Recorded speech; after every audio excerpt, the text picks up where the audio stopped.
বাংলাদেশে এই যে মেয়েদের যে লাইফস্টাইল, আমি মনে হয় যে এই লাইফস্টাইলটা 70, 80 বা 90 দশকে যে সমস্ত কারণে কমপ্লিকেটেড ছিল, 90 থেকে 2000 বা 2001 পরবর্তী সময়ে যখন এই হইলো 9/11 হলো, এরপর থেকে বাংলাদেশের মেয়েদের লাইফস্টাইল বোধ হয় গ্লোবাল যে এক ধরনের আইডেন্টিটি পলিটিক্স তৈরি হয়েছে, সেটার প্রভাব বাংলাদেশি মেয়েরা মনে হয় সবচেয়ে বেশি পড়ছে। তো যেটা হয়েছে যে আমি সবসময় আফসোস করি যে বাংলাদেশে কোনো লেডি রকস্টার নাই। একজন ছিল, সেই বহু ছোটোবেলায় দেখতাম, পিলু মমতাজ, সে তো মারা গেছে। মিলে একজন ছিল, সেও মোটামুটি গায়েব হয়ে গেছে। তো সব জায়গাতেই মানে দেখা যাচ্ছে যে আমাদের লেডি ওই আইকনরা তৈরি হয় না।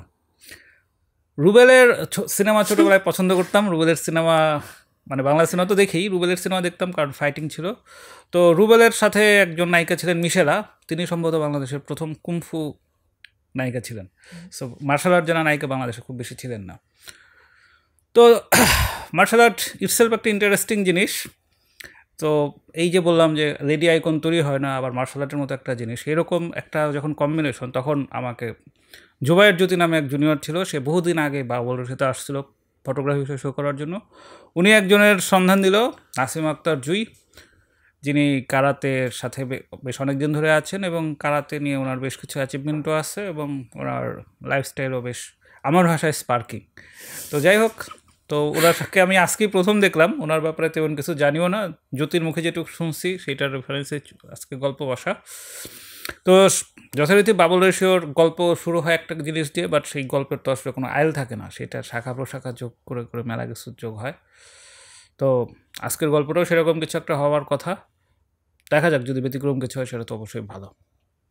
তো জি আপু, প্রথমে আমি জানতে চাই যে এই যে আপনি তো পটিয়াতে আপনার জন্মস্থান পটিয়াতে, এস আলমের কারণে ওই এলাকাটা যথেষ্ট পরিচিত। হ্যাঁ, এস আলম গ্রুপ নিয়ে খুব ফেমাস আর কি। হ্যাঁ হ্যাঁ, তো আপনার এস আলমের সাথে শুনলে সবচেয়ে আগে ব্যাংকিংয়ের কথা মাথায় আসে। তো এস আলমের অনেকগুলো ব্যাংক ছিল, আপনি হয়তো কোনো একটা ব্যাংকে জয়েন করলে হয়তো অন্য একটা লাইফ হতো, বা পুটিয়ার যে কালচার বা ট্রেডিশন সেটার সাথে ম্যাচ করতো। আচ্ছা, সেইখান থেকে আপনার যে মার্শাল আর্টের সাথে ইনভলভ হওয়া, হ্যাঁ, এইটার পেছনে কি কাজ করছে? কারণ ওই সমস্ত এলাকা তো একটু আন্ডার প্রিভিলেজ ধরনের এলাকা, ফলে সেইখানে সঙ্গত কারণেই একটু গোঁড়ামি বেশি থাকার কথা। তো সেইখানে একটা মেয়ে মার্শাল আর্টের দিকে হওয়া, যুক্ত হওয়া, এটা তো বেশ মানে যতটা ডিফারেন্ট তার চাইতে বেশি সাহসী একটা ব্যাপার। তো এই ক্ষেত্রে কী কাজ করছে যে এইখানে মানে আপনার আত্মরক্ষার জায়গায় কাজ করছে, নাকি আপনি হিন্দি বা তামিল ফিল্মের ভক্ত বলে নায়িকাদের দেখে আসছে? না, নায়িকাদের দেখে তখন মনে হচ্ছে যে তারা যেহেতু মারামারি করে, আমিও কিছু একটা করবো। মানে আমার জানা দরকার ছিল যে এখানে এটা কি ছিল, মানে ওই কি বলে থিমটা, হ্যাঁ, মানে কারণ কি ছিল? আচ্ছা, কারণটা আপনাকে প্রথম ওই যেটা বলে না যে প্রজ্বলন, ইগনাইট করা, ওই ইগনাইটটা কিভাবে হইলো? আচ্ছা, আমার জন্মস্থান পটিয়াতে হলেও, চট্টগ্রামের পটিয়াতে হলেও, আমার কিন্তু বাড়ি টাঙ্গাইলে। ও, নায়ক মান্নার এলাকা। মান্নার এলাকা। তো নায়ক মান্নার তো পরে জানতাম যে উনি হচ্ছে আমাদের টাঙ্গাইলের লোক আর কি।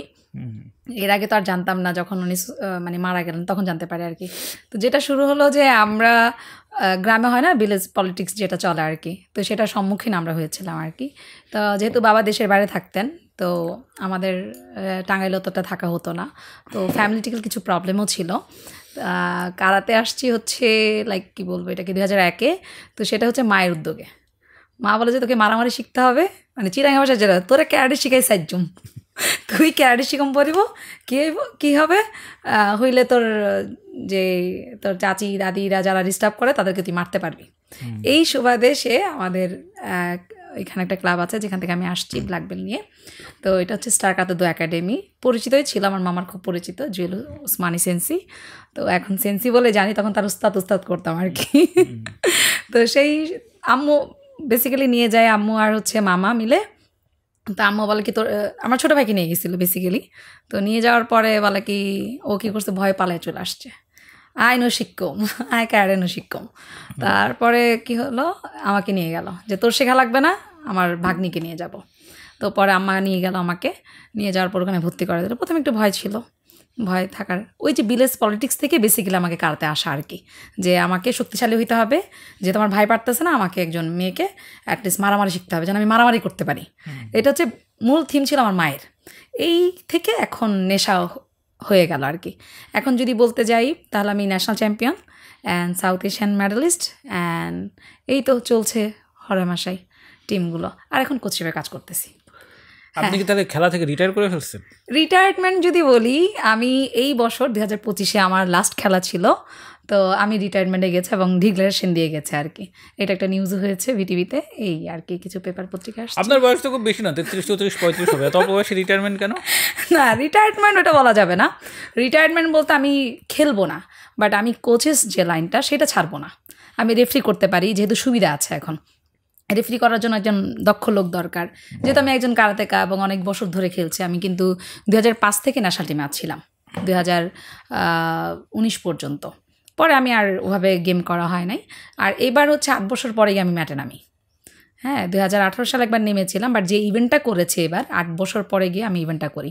তো এবারই মনে হলো যে না, আমি স্কিপ করা দরকার, বিকজ হচ্ছে যারা উদীয়মান প্লেয়ার আসতেছে তাদের জায়গা করে দেওয়া দরকার। এখন আমার একটা লাইন খোলা আছে, সেটা হচ্ছে কোচেস লাইন, তো আমি কোচ হিসেবে কাজ করব। মার্শাল আর্ট এটা কি ব্যক্তিগত ইভেন্ট না, নাকি এইখানেও আবার ক্রিকেট ফুটবলের মতো দলীয় ইভেন্ট হয়? না, দলীয় ইভেন্ট আছে। হ্যাঁ, সেটা হচ্ছে দলগত কাতা বলা হয়, দলগত কুমিতে বলা হয়। কাতা হচ্ছে শ্যাডো ফাইট আর কি বলা হয়। কারাতে 2টা ইভেন্ট থাকে, একটা হচ্ছে কাতা, একটা হচ্ছে কুমিতে। কাতা হচ্ছে আপনার নিজের পারফরমেন্স আপনার নিজেকে দেখাইতে হবে, নিজের শক্তি, নিজের স্পিড, নিজের পারফরমেন্স, তারপর হচ্ছে সব কিছু মিলে একটা কাতা বলা হয় আর কি। ওটাকে বেসিক্যালি আমরা সবাই এখন বলি এটা ছায়া লড়াই আর কি। আর কুমিতে হচ্ছে অপোনেন্ট টু অপোনেন্ট ফাইট করা, যেটা মারামারি বলি আমরা আর কি। এই দলীয় আছে। ক্রিকেট বা ফুটবলে যেমন 33-34 বয়স হয়ে গেলে এই ফিটনেস আস্তে আস্তে নষ্ট হওয়া শুরু করে, বিশেষত বাঙালিরা যেহেতু ভাত খাওয়া জাতি, তাদের ফিটনেস 30-এর পরই নষ্ট হওয়া শুরু করে। তো মার্শাল আর্টের ক্ষেত্রে কি এইখানে বয়স কোনো ম্যাটার, নাকি এইখানে মানে 40, 45, 50 বয়সেও আসলে চাইলে খেলা যায়? মানে এই রিটায়ারমেন্টের পেছনে আমি রিজনটা ঠিক বুঝতেছি না। না, এইজ কোনো ম্যাটার করে না, এইট ডাজেন্ট ম্যাটার আসলে। এটা আসলে ডিপেন্ড করে। আর যেহেতু বললেন যে ফিটনেসটা, হ্যাঁ, আমাদের সাউথ এশিয়ানে কিন্তু ওই রকম ফ্যাসিলিটি আমরা পাই না, যেখানে হচ্ছে নিউট্রিশন থাকবে, নিজস্ব থেরাপিস্ট থাকবে, ডক্টর থাকবে, যেটাকে পরিচর্যা বলা হয় আর কি। যেমন প্লেয়ারের কিন্তু পরিচর্যা করা হয়। যেমন একটা গাছকে আপনি যদি দৈনিক পানি না দেন, একটু কি বলে, এখন তো ব্যাকটেরিয়া ছড়াচ্ছে, কিছু মেডিসিন যদি না দেন, সেটা কিন্তু বেড়ে উঠবে না।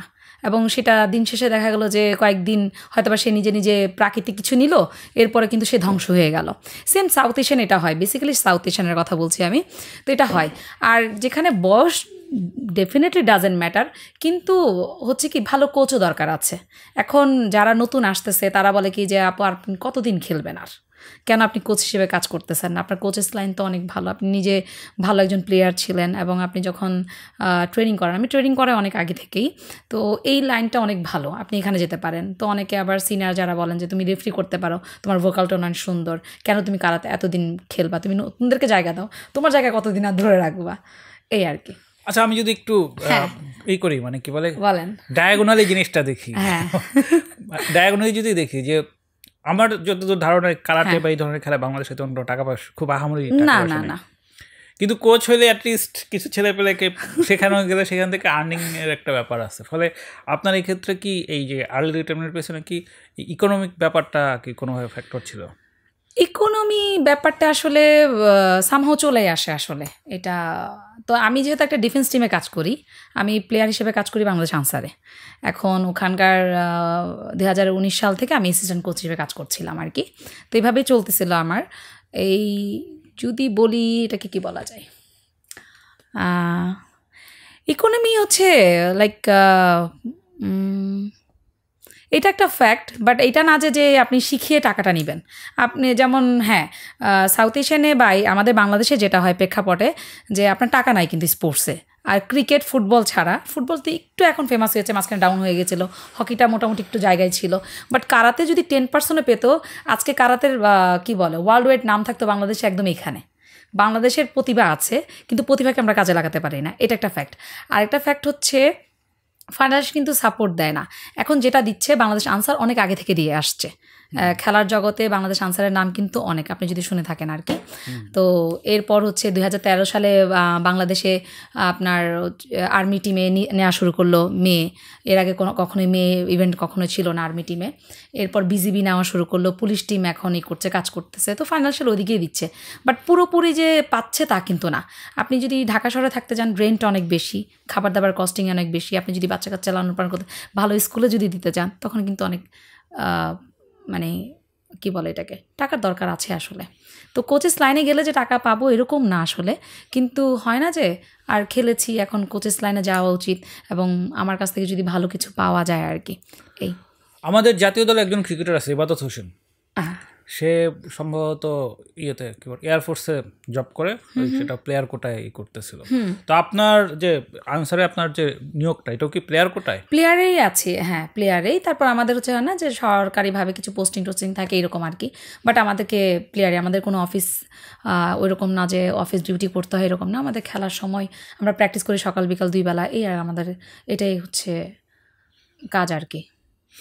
ওকে, তো আপনি যেটা বলতেছিলেন যে কারাটে 10% যদি পাইতো, হ্যাঁ প্যাট্রোনাইজিং পাইতো, অনেক ভালো করতো।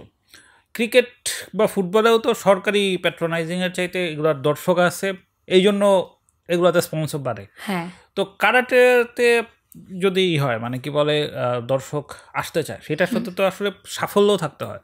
সো বাংলাদেশের কারাটের সাফল্যগুলো আসলে কোথায় কি, মানে ধরেন বড় ইভেন্টে, কমনওয়েলথ বা অলিম্পিকে, আমাদের বরং আমাদের এই অলিম্পিকের যেটা হয় কারাটে, সাঁতার, এই সমস্ত জায়গায় অলিম্পিকে গিয়ে প্রায় যেটা হয় যে আমাদের ছেলে পেলে পালায়া যায় বিদেশ থেকে, এই ধরনের নিউজই বেশি পাই। হ্যাঁ, তো সেটা জানতে চাচ্ছিলাম যে সাফল্যটা আসলে কি? সাফল্য আসলে যদি বলি, আমাদের যেই সাফল্যগুলো আসে নিজের কি বলে শক্তিতে আসে আমার কাছে মনে হয়। কোচটাও অবশ্যই ট্রাই করে, বাট একটা প্লেয়ার যখন ট্রাই করবে না যে আমি পারবো না, যেমন আমাদের যদি বলি একটা প্লেয়ারকে প্রত্যেক মাসে যদি অ্যাটলিস্ট 20,000 টাকা বা 25,000 টাকা অ্যামাউন্ট দেওয়া হয়, সে কিন্তু আরও ভালো করবে।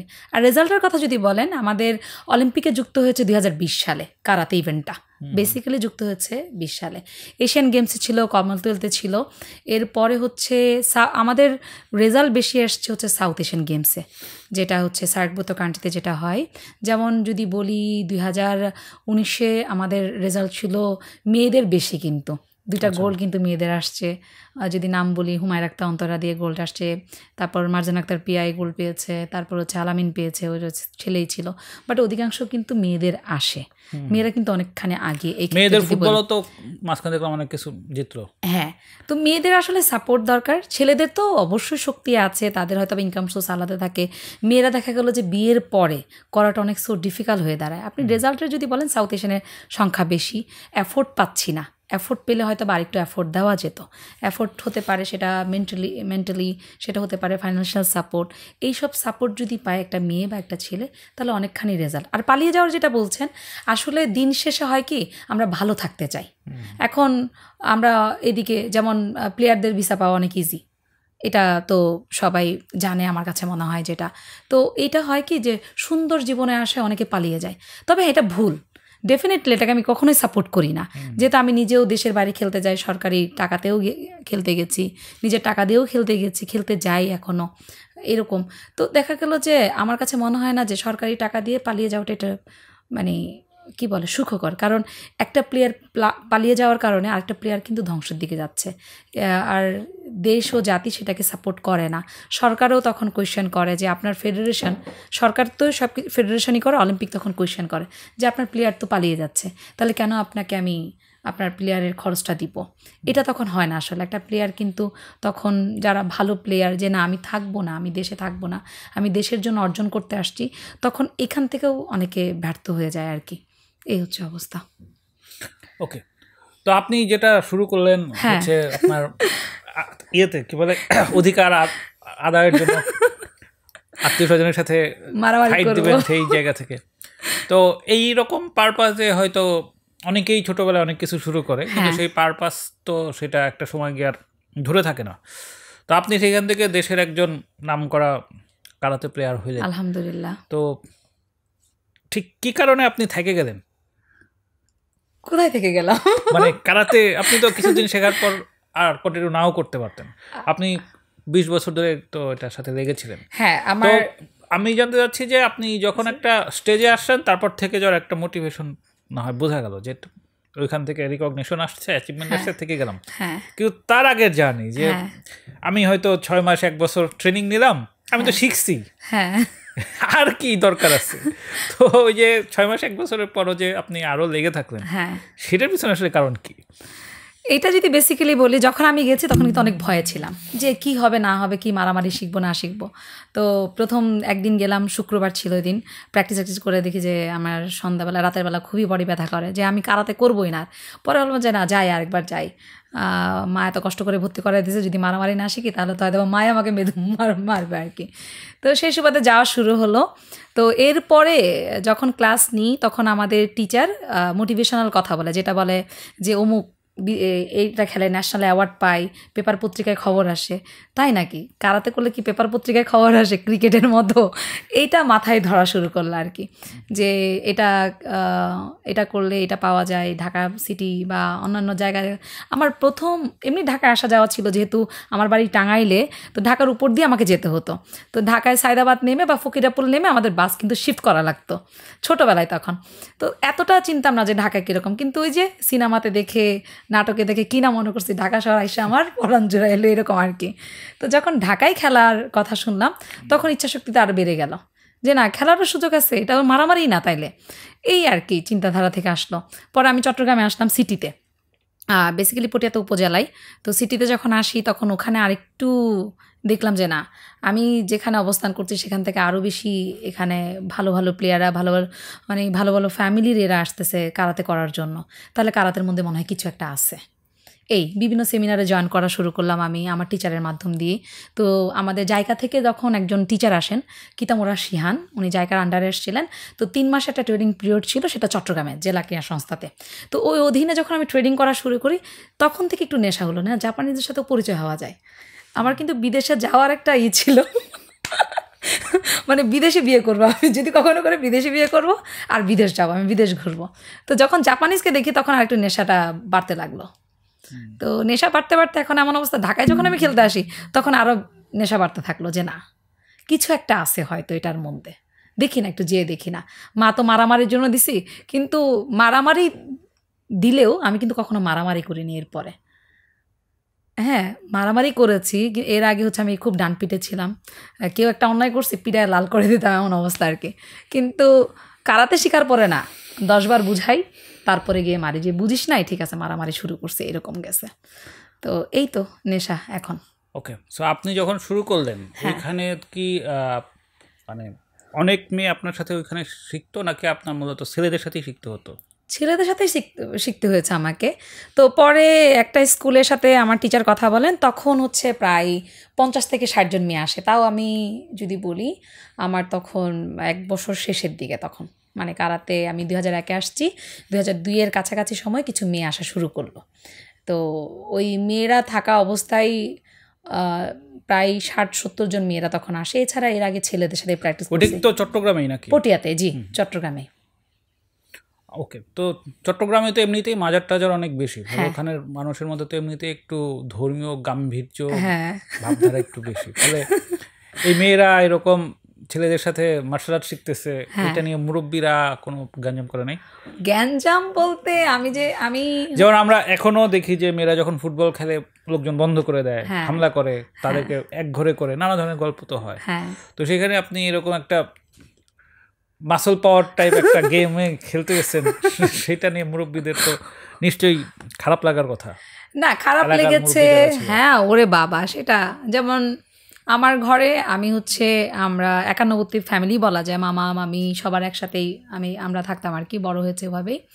তো প্রথম অবস্থায় যেতে যেতে কথা বলতো চিটাঙ্গের ভাষায়, যদি বলি কি শিখে দে, মেয়ে ফকল শিখে কি করিব, মেয়েরা শিখে কি করবে, মেয়েরা শিখে তো কোনো লাভ নাই, এই তারপর বলে কি আর শিখে কি করব, বেটা বেটা হইব আর কি করব, তারপর এরকম কথা শুনতে হইতো। তারপর বেসিক্যালি তো রাস্তাঘাটে গেলে শুনতে হয়।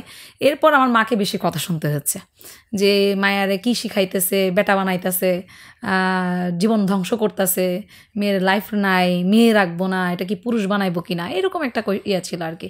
তো মাকে অনেক ধরনের কথা হয়েছে। এবং অনেকে এসে জিজ্ঞেস করতো আমাদের আশেপাশের লোকরা, এই তোর কি হাত শক্ত হয়েছে, তুই যে ক্যারাটে শিখোস, ক্যারাটে শিখে কী কী করছিস, তোর এগুলা কি মাসেল বাড়ছে তোর? তো আমরা যেটা মাসেল বাড়ার কিছুই নাই, এটা একটা গেম। আমি যতটুকু জানি একটু মারামারি শিখে আগে তারপরে না বলতে পারবো হাত শক্ত হইতেছে কিনা, এরকম আর কি। নেগেটিভলি কথা বলতো আর কি, যে শিখা কী করবি, এটা নিয়ে টাকা ইনকাম করবি নাকি, মানে লাইক বলতো আর কি যে প্যান্ট শার্ট পরস, কারাতে একটা ড্রেস হইলো নাকি, এই শুনতে হয়েছে। বেসিক্যালি আমার মাই বেশি করতো আর কি, এটা শুনতো। আয়সা আমার মাকে বলতো আর কি যে মায়েরা কী শিখাস কি জানি, বাদ দিয়া দে, এরকম। মানে এটার কোনো নাই। তারপর বলতো যে মায়া হিজাব পরে না, মায়ারে কাপড় দিয়া পাঠাস না মাথার মধ্যে, এই টাইপের কথা শুনতে হয়েছে। তো আমার মা কেন জানি এটাকে, মা এতটা শিক্ষিত না, বাট সে অ্যাভয়েড করতে পারতাম, কেন জানি জানি না, এটা মনে আল্লাহ দিয়ে দিয়েছে, এই জন্য আমি এত দূর আসতে পারছি। না হলে আমার পক্ষে সম্ভব ছিল না হয়তো। কারণ রাস্তাঘাটে চলতে গেলেই লোকও একদম এরকম করে তাকাতো, মানে স্ক্যান করে ফেলতো আমাকে। এখন তো বুঝি স্ক্যান করে ফেলতেছে, যেটা যে এরকম দেখেই থাকতো যে কি না কি আমি কোনখান থেকে চিড়িয়া বেরোয় গেছি আর আমাকে দেখতে হবে, এরকম আর কি। বলতে হতো না, কিছু কিছু চোখ আসলে মানে হয় না যে মানে নেগেটিভ কিছু ভাইব দিচ্ছে আসলে আপনাকে। এই তো জানি শুরু। আপনার অ্যাকসেন্ট তো চট্টগ্রামের মতো না, তো আপনার অ্যাকসেন্ট এই মানে প্রমিত অ্যাকসেন্টটা কীভাবে হলো? মানে চট্টগ্রাম বা বরিশালের লোকজন কথা বলতে গেলে তাদের অ্যাকসেন্ট বোঝা যায়, তো আপনার অ্যাকসেন্ট চট্টগ্রাম এই অ্যাবসেন্স কীভাবে হলো? ওই যে বাপ দাদার মনে হয় একটু জেনেটিক পায়ে গেছি, যে আমার বাপ হচ্ছে টাঙ্গাইলের, সো জেনেটিক। তো চট্টগ্রামের ল্যাঙ্গুয়েজটা বলি না যে তা না, পারি খুব কম, এটা সত্য কথা। যে এখনও বলতে গেলে আমার সবাই বলে যে বইঙ্গা না, এটা বইঙ্গে, এবে চট্টগ্রামে ন, এবে বইঙ্গা, পুরোপুরি বইঙ্গা, এরকম আর কি। বইঙ্গা মানে বিনদেশীয় জাতি বলা হয় আর কি, এরকম। তো বাবার সূত্রেই মনে হয় আমার এই টোনটা চলে আসছে। তারপর আরেকটা ব্যাপার হচ্ছে, কারাতে শিখলে আপনি পুরোটা মানে লাইফস্টাইল চেঞ্জ করতে পারবেন, আপনি চাইলে কথার ধরন চেঞ্জ করতে পারবেন, আপনি চাইলে যে কোনো কিছু অল্পতে পিক করতে পারবেন, আমার কাছে মনে হয় আর কি, যেটা আমার মধ্যে হয়েছে, ধারণ হয়েছে যেটা। এই আপনি যেখানে শুরু করছেন সেখানকার কোচরাও যে খুব ওয়েল ট্রেইন বা খুব স্কিলড কোচ তাও তো হওয়ার কথা না। তো সেইখান থেকে নিশ্চয়ই আপনি কারাটের স্পিরিট খুব পাইছেন, সেটাও আমার মনে হয় না। মানে তাহলে আপনার এই যে ট্রেনিংটা, রিয়েল ট্রেনিং যেখান থেকে আপনার আসলে এই লেভেল আপগ্রেডেশন হইলো, সেই ট্রেনিংটা আসলে কোথায় কিভাবে হইতো? সেটা শুরু হয়েছে হচ্ছে 2001 থেকে। তো আমি স্টার্ট করি পটিয়াতে, আমার ক্লাবের নাম ছিল স্টার কাতেদো একাডেমি, যেটার প্রতিষ্ঠাতা ছিলেন হচ্ছে জুয়েল ওসমানী। তো উনি যে খারাপ টিচার আমি এটা কখনোই বলবো না, ওনার দিয়ে আমার হাতে করি। যদি স্পিড ট্রেনিং কথা বলেন তাহলে আমি হচ্ছে 2004-এ এসে 3 মাসের ট্রেনিং পাই, সেটা হচ্ছে কিতামুরা শিহানের আন্ডারে, জাপান। উনি জাপান থেকে এসেছিলেন আর কি। তো ওই সুবাদে আমার মনে হয় স্পিডটা আরেকটু গ্রো করে। সেটা কেন বলছি আরও, যে তখন 2004 সালে কারফিউ শুরু হয়। কিন্তু আমি একজন ব্যক্তি যে এমন একটা পাগল, মানে পাগলই বলবো কারাতের জন্য, যে একটা দিনও আমি মিস করি নাই। আমার মাকে বলে দিছি যে ভাত খাওয়া ছেড়ে দেবো, মইরা যাব, কারাতেতে যাইতে হবে। আমার ওখান থেকে যদি বলি প্রায় 1 থেকে 1.5 ঘন্টা জার্নি ছিল চট্টগ্রাম জেলা ক্রীড়া সংস্থায় আসতে। পটিয়া থেকে চট্টগ্রাম জেলা ক্রীড়া সংস্থায় আসতে আমাকে টোটাল 3টা ট্রান্সপোর্ট চেঞ্জ করা লাগতো। একটা হচ্ছে বাই বাসে আমাকে আসতে হতো হচ্ছে কর্ণফুলির ওই পারে, ব্রিজের ওই পারে আসতে হতো। এসে হচ্ছে আমাকে টেম্পোতে উঠতে হতো, তখন টেম্পো বলা হচ্ছিলো, যেটাকে এখন কি বলে ভটভটি নসিরন বলা হয় কিনা আই ডোন্ট নো। তো ওইখান থেকে আবার যেতে হচ্ছে নিউ মার্কেটের ওখানে, নিউ মার্কেট থেকে রিক্সা হয়ে যেতে হতো। নিউ মার্কেট থেকে ছোটোখাটো বাসও চলতো, বাট আমরা আমি রিক্সা যাতায়াত করতাম। তো দেখা গেলো যে তখন বলেছে যে আম্মা আমি মারা যাব, আমি মইরা যাবো, কিন্তু কারাতে ছাড়তে পারবো না। এখন আমার টিচার আসছে, জাপানিজ টিচার, ওনার ওখানে যাইতেই হবে, কোনো রকম এক্সকিউজ করা যাবে না। তো এরকম গেছে যে কারফিউ হয়েছে, যে রাস্তাঘাটে ভাঙচুর হচ্ছে, কারফিউ হলে যেটা হয় আর কি বেসিক্যালি। তো তখন হলো আমি মিস করি নাই, এটা আমার ডেডিকেশন ছিল হয়তো, যেই কারণে মনে হয় স্পিডটা আর একটু বেড়ে গেছে আর কি, যেই কারণে এত দূর আসা আর কি, এটা বলা যায়। 2004-এ তো আপনি ম্যাক্সিমাম 7-8-এ পড়েন। হ্যাঁ, 4-এ আমি ক্লাস 9-এ পড়ি। ওকে, তো ওই বয়সে মানে 14-15 বছর ম্যাক্সিমাম। তো ওই সময় আপনার বাসা থেকে এই এত দূর একা ছাড়লো, মানে এই সাহসটা কীভাবেই হলো? নর্মালি তো আমাদের মা বাবারা তো যেটা হয় যে স্পুন ফিডিং করতে করতে আমাদের বাচ্চাদের অ্যাবিলিটি তৈরি হইতে হতে, ভার্সিটির আগে অ্যাবিলিটি সাধারণত তৈরি হয় না। ভার্সিটিতে যখন হলে থাকে তখন নিজে নিজের দায়িত্ব নিয়ে কাজ করা শুরু করা। তো আপনার এই 9-এ পড়া একটা বাচ্চা মেয়েকে, বাচ্চা না কিশোরী একটা কিশোরী বাচ্চাকে এইভাবে এত দূর ছেড়ে দিল, এতগুলো ট্রান্সপোর্ট চেঞ্জ করে করতে, একাই তো যাতায়াত করতেন নাকি? না, একা যাতায়াত করেন। প্রথমে তো আমার টিচার বুঝিয়েছে যে আমি নিয়ে আসা যাওয়া করবো, কিন্তু উনি অফিস করতেন, তো প্রথম 2-1 দিন আমাকে নিয়ে আসা যাওয়া করলো। পরবর্তীতে আমাদের ক্লাবের সিনিয়র বড় ভাইরা ছিলেন, তাদের হাতে দায়িত্ব দিয়ে দিলেন। অবশ্য আমার টিচারে এসে আমার মাকে বললেন যে আসলে আমার তো পক্ষে সম্ভব না, যেহেতু আমি অফিস করি, যেহেতু ছোট মেয়ে, তো সেক্ষেত্রে আমি আমার সিনিয়রকে দিয়ে দিচ্ছি। সবাই চিন্তা, আসলে সবাই পরিচিত ছিলেন। তো প্রথম 1-2 দিন অবশ্য মাও গেছিলেন আমার সাথে। তো দেখা যায় না, পরিবেশ অতটা খারাপ না, সে যাতায়াত করতে পারবে। এবং যারা আমার সিনিয়র ছিলেন তাদের সাথে আমার মার সাথে কথা ছিল, তো সেই সুবাদে হয়তো বা আমি একটু পেয়েছি আর কি, ফ্রিডমটা পেয়েছিলাম ওই ক্ষেত্রে। তবে চেষ্টা করতো যে যেন তার কোনো বিপদ না হয় আর কি। তো সেই ক্ষেত্রে আবার অনেক সময় মা যেতেন আর কি। এইভাবে আমাকে আসলে ছাড়লো। তো এত দূর আসা আর কি। আপনার প্রথম ইটা কি ছিল, মানে কি বলে প্রফেশনাল টুর্নামেন্ট কবে কোথায় হয়েছিল? এটাকে প্রফেশনাল বলবো কিনা আমি জানি না। একটা বিভাগীয় টুর্নামেন্ট হয়, যেখান থেকে হচ্ছে কি বলে এটাকে, চট্টগ্রাম জেলা বিভাগীয় যেটা টুর্নামেন্ট বলা হয় আর কি, এটাকে লিগ বলা হয়। তো তখন আমি গেম করি 2004 সালে একটা গেম হয়। তখন আমার ওজন ছিল, আমার খুব মনে আছে, সর্বোচ্চ 40 কেজি হবে হয়তো। আন্ডারওয়েট ছিলেন? হ্যাঁ। ওটা তো তখন আসলে এত মেয়ে ছিল না, আসলেই মেয়ে ছিল না এতটা। তো আমাকে হেভি ওয়েটে খেলতে হয়। হেভি ওয়েটে বলতে কি, এটাকে ওপেন ওয়েটই বলা হয় আর কি। তো তখন 40 কেজি না, হেভি ওয়েট কিভাবে? না, ওইখানে হচ্ছে ওপেন ওয়েট। আপনি চাইলে 40 কেজির সাথে 100 কেজিও খেলতে পারে, আবার 100 কেজির সাথে হচ্ছে 60-70 কেজিও খেলতে পারে, এরকম। এটাকে ওপেন ওয়েট বলা হয় আর কি। যেহেতু মেয়ে ছিল না, কি করবে এখন, 3-4জন মেয়ে না থাকলে তো খেলা যাবে না। তো সেই ক্ষেত্রে কি করলো, জেলা থেকে বললো যে না, এতজন মেয়ে আছে, তাহলে আমরা ওপেন ওয়েটই রাখি। তো সেই ক্ষেত্রে অনেকে কোয়েশ্চেন করেছিলেন যে যাদের 40-50 ওয়েট ওজনের, তারা 70-80 কেজির কাছে কীভাবে খেলবে, বলে তাহলে তো খেলা বাদ দিয়ে দিতে হবে, কিছু করার নাই তাহলে। তো সবাই আবার মানার পরে খেললাম আর কি। তো ওই খেলাটা আমার হচ্ছে লাইফ চেঞ্জ করা, যেটা বলা যায়, কারাতের জন্য। তো শিখতেছি, আমার টিচার বিভিন্ন খেলায় নিয়ে যেত, বিভিন্ন সেমিনারে নিয়ে যেত, আমি দেখতাম শুধু বসে বসে। আমার টিচার বলতে, তুই দেখ শুধু, তোর খেলা লাগবে না, এরকম। তো 2004 সালে এসে আমাকে বললো যে তুই এবার খেল, দেখ কিছু পারস কিনা। তো বলে কি, তোর গোল পাওয়া লাগবে না, তুই এমনি খেল, পারলে পারবি, না পারলে নাই। তো এটা হলো। তো আমার প্রথম যখন আমি খেলতে নামি, তো প্রথম একটা পয়েন্ট পাই, দ্বিতীয় পয়েন্ট পাই, তৃতীয় পয়েন্টেও আমার ও পয়েন্ট পাই, এরকম করে থার্ডে গিয়ে এসে আমার নাকের মধ্যে ইনজুরি হয়ে যায়। ইনজুরি মানে পুরো নাক দিয়ে ব্লিডিং শুরু হয়, পুরো ম্যাট ভিজা। আর হচ্ছে আমার সাদা ড্রেস, আমাদের কারাতে ইভেন্টের সাদা ড্রেস হয়ে থাকে বেসিক্যালি। তো সেই ড্রেস একদম পরিপূর্ণ হয়ে গেল রক্ততে আর কি। তো আমার টিচার সাইডে এসে ডক্টর চেক আপ করতেছে, এই সময় আমার টিচার এসে বলে, তোর মা খেলা লাগবে না। তোর মারে আমি কি জবাব দিব, তোর খেলা লাগবে না, তুই বাদ দে। আমি সেন্সি, আমাদের স্যারকে সেন্সি বলতে হয় জাপানিজ ভাষায়। তো সেন্সি, আমি ওরে মারবো না। বলে, তোর মারামারি লাগবে না, তুই খেলা ছেড়ে দে, তোর মারামারি লাগবে না। আমি না, ওকে আমি মারবো না, তবে আমি জিততে হবে এটা। আমার নাক ফাটাইছে কেন, চোখ দিয়ে আমার অনর্গল পানি পড়তেছে, যেহেতু প্রথম। যদি বলি ঘরের মধ্যে যে মারপিট হতো না, তা কিন্তু না, মারপিট হতো। আমার মা কিন্তু প্রচুর মারতো, কেন জানি, আমি জানি না। তো সেক্ষেত্রে আবার আমি একটু লাকি, মার খেতে গেলে কেন জানি আমার নানা নানি সবাই চলে আসতো, তো মার খাওয়া আমার হয় নাই। তো ওইখানে যখন মায়ের খাইছি, যে আমার রক্ত ঝরাইছে কি লেগা, এর লেগা আমার জিততে হবে। তো তখন কি করলাম যে না, হারতে পারবো না, জিততে হবে। এটা মানে আমার কাছে খুব ইগোটিক্যাল মনে হইলো আর কি, তখন এত ছোট ইয়াতে। তো তখন আমি কেন জানি জিতে গেছি, মানে জিততে হবে। তো পয়েন্ট পেলাম, জিতে গেলাম, এই তো। আরে জিততেও তো পারি, গোল্ড পাই। তো মাকে বললাম, মাকে আসার পরে বললাম যে আম্মা এটা পাইছে। বলে, ওইটাতে কি গোল্ড আছে? সবাই এসে জিজ্ঞেস করলো, আত্মীয় স্বজন, এটা কি গোল্ড আছে? বলে না। আমি আম্মা স্বর্ণর পানি দিয়ে দো। এই হচ্ছে অবস্থা আর কি। এরপরে আর আসলে আমার আর কি ব্যাক করতে হয় নাই। ওকে, আমরা যারা মানে লেম্যান মার্শাল আর্টের, হ্যাঁ, তারা মার্শাল আর্টের বলতে বুঝি হচ্ছে ব্ল্যাক বেল্ট, হোয়াইট বেল্ট আর হচ্ছে গ্রিন বেল্ট। হ্যাঁ, সর্বোচ্চ এইটুকুই জানি, গ্রিন বেল্টও জানেন। তো এবং কেউ ব্ল্যাক বেল্ট পাইলেই সেটাকে মনে করি যে সে বিশাল কিছু। তো আমি এই ব্যাপারটা জানতে চাই যে এই 3 বেল্টের বাইরেও কি আরো বেল্ট আছে, বা এই বেল্টগুলোর জন্য এলিজিবল কিভাবে? আচ্ছা, বিগিনার অবস্থায় হোয়াইট বেল্ট দেওয়া হয়, অবশ্যই 8টা ক্যাটাগরি ক্রস করে গিয়ে সে ব্ল্যাক বেল্ট পায়।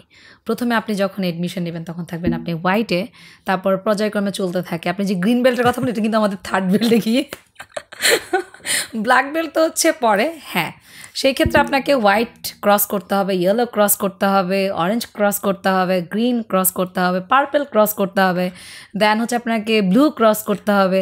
এরপর আসি ব্রাউনে আবার 3টা পরীক্ষা দিতে হয়। এই 3টা পরীক্ষা দেওয়ার পরে আপনি যাবেন হচ্ছে ব্ল্যাক বেল্টে। তাহলে তো মোটামুটি স্পেকট্রামে যত কালার আছে সব কালারের বেল্টই আছে। হ্যাঁ, সবার পছন্দ নিয়ে, শুধু পিঙ্ক কালার ছাড়া। মেয়েদের তো পছন্দ পিঙ্ক কালার। আমার ফেভারিট অরেঞ্জ কালার। ও, তাহলে তো অরেঞ্জ কালার আছে, আপনি শুরু করে দেন। না আমি যেটা জানতে চাচ্ছিলাম যে এই বেল্টগুলোর এলিজিবিলিটি কি, মানে ধরেন যে আমি যখন শুরু করলাম হোয়াইট দিয়ে শুরু করলাম, শেষ করলাম হচ্ছে ব্ল্যাক দিয়ে, তো সেটা ওই সেই ব্ল্যাকে গিয়েও শেখ নাই, কিন্তু ব্ল্যাকের উপরেও আছে ডেফিনেটলি। ব্ল্যাকে গিয়ে হচ্ছে ড্যান, না কালার নেই আপনার, হচ্ছে ড্যান বলা হয় এটাকে, ব্ল্যাক বেল্ট যেটাকে, এটা ড্যান বলা হয়, ডিগ্রি বলা হয় আর কি। সেখানে আবার 10 ড্যান আছে। এটাকে আপনাকে পর্যায়ক্রমে শেষ করতে হবে। যেমন এলিজাবেথ যেটা বললেন না, সেটা হচ্ছে আমাদের কিছু বেসিক আছে, জাপানিজরা কিছু বেসিক ধরিয়ে দিয়েছে যে হোয়াইটে এই বেসিকটা করবে। যেমন আমরা স্বরবর্ণ ব্যঞ্জনবর্ণ শিখি না প্লে গ্রুপে, ABCD শিখি, সেম থিং হচ্ছে এই কারাতে জগতে। কারাতে হচ্ছে হোয়াইট বেল্ট আপনাকে কিছু ABCD শেখানো হবে, তারপরে শেখানো হবে A for Apple, B for ball, অথবা আদি আমটি আমি খাবো, 1-এ গিয়ে কী পড়তে হয়, আমটি আমি খাবো পেরে, এরকম পড়তে হয়। ঠিক সেম হচ্ছে কারাতেতে, কিছু বেসিক শেখায় হোয়াইট বেল্টে, এরপরে গিয়ে আবার কিছু বেসিক শেখায় ইয়েলো বেল্টে। পর্যায়ক্রমে এটা ধাপে ধাপে চলতে থাকে। আর যেটা ড্যান বলছি, এই ব্ল্যাক বেল্টের উপর আবার পরীক্ষা দিতে হয়। যেমন ব্ল্যাক বেল্ট আপনি পেলেন, তার 2 বছর পরে গিয়ে আপনি সেকেন্ড ড্যানের জন্য পরীক্ষা দিবেন, হ্যাঁ, 2য় ডিগ্রির জন্য পরীক্ষা দিবেন, 3rd ডিগ্রির জন্য আপনার 3 বছর পরে গিয়ে পরীক্ষা দিলেন।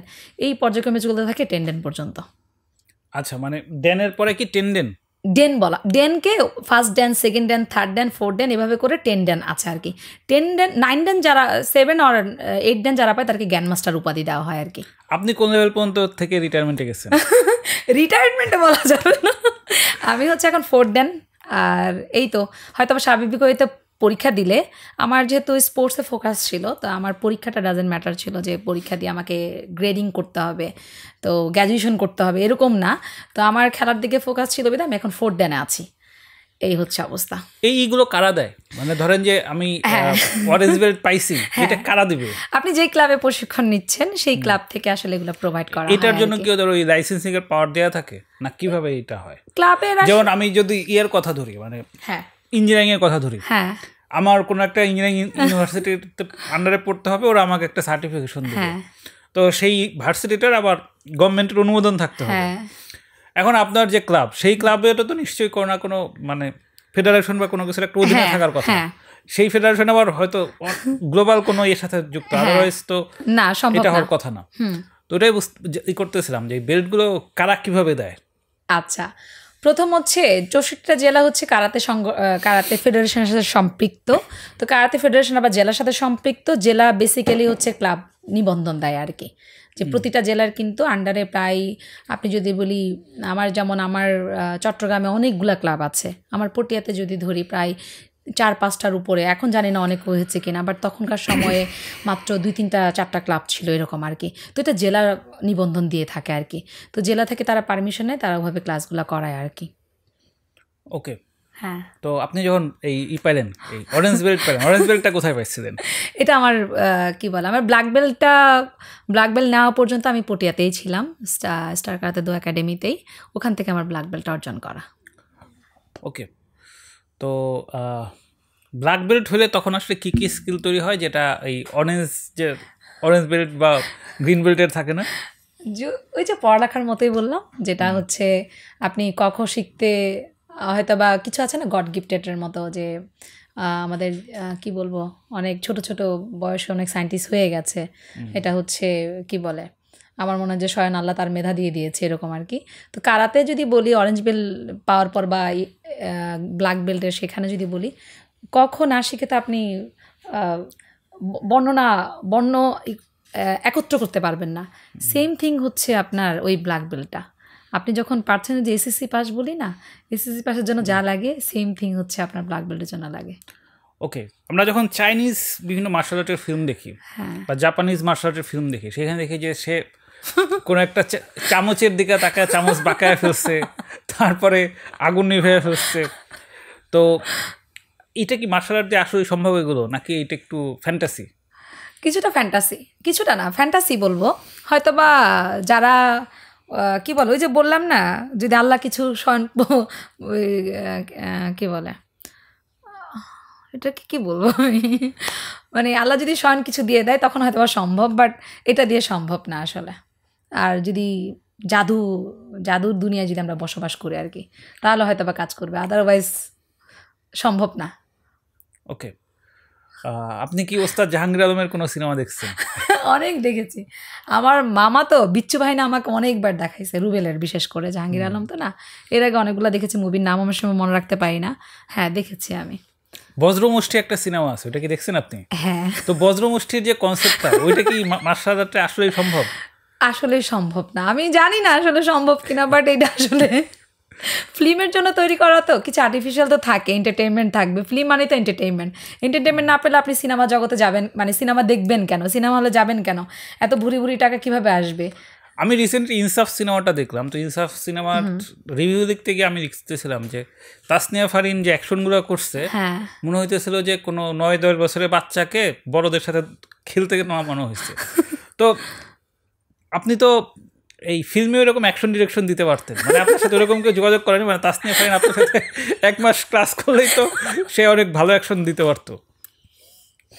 আমি যখন 2007 বা 2008 হবে হয়তো, ওইটা 2000 এরকমই একজন এসছিলেন, আমি নাম জানি না আসলে, অবশ্য উনি হয়তো বা কোনো মিডিয়ায় আছেন হয়তো, ওভাবে 2-1 বার দেখা হয়েছে তার সাথে আমার। তো তখন আমাকে একটা অফার করেছিল যে তুমি চাইলে আমার সাথে এই ফিল্ম করতে পারো, চাইলে তোমাকে আমি এরকম করতে পারি ওইরকম করতে পারি। তো আমার কাছে তখন মনে হয়েছে যে আমি ফিল্ম করব, হাউ ইজ পসিবল? না না, আপনি অ্যাক্টিং করবেন না তো, আপনি ওই যে নায়িকাকে ট্রেনিং করবেন।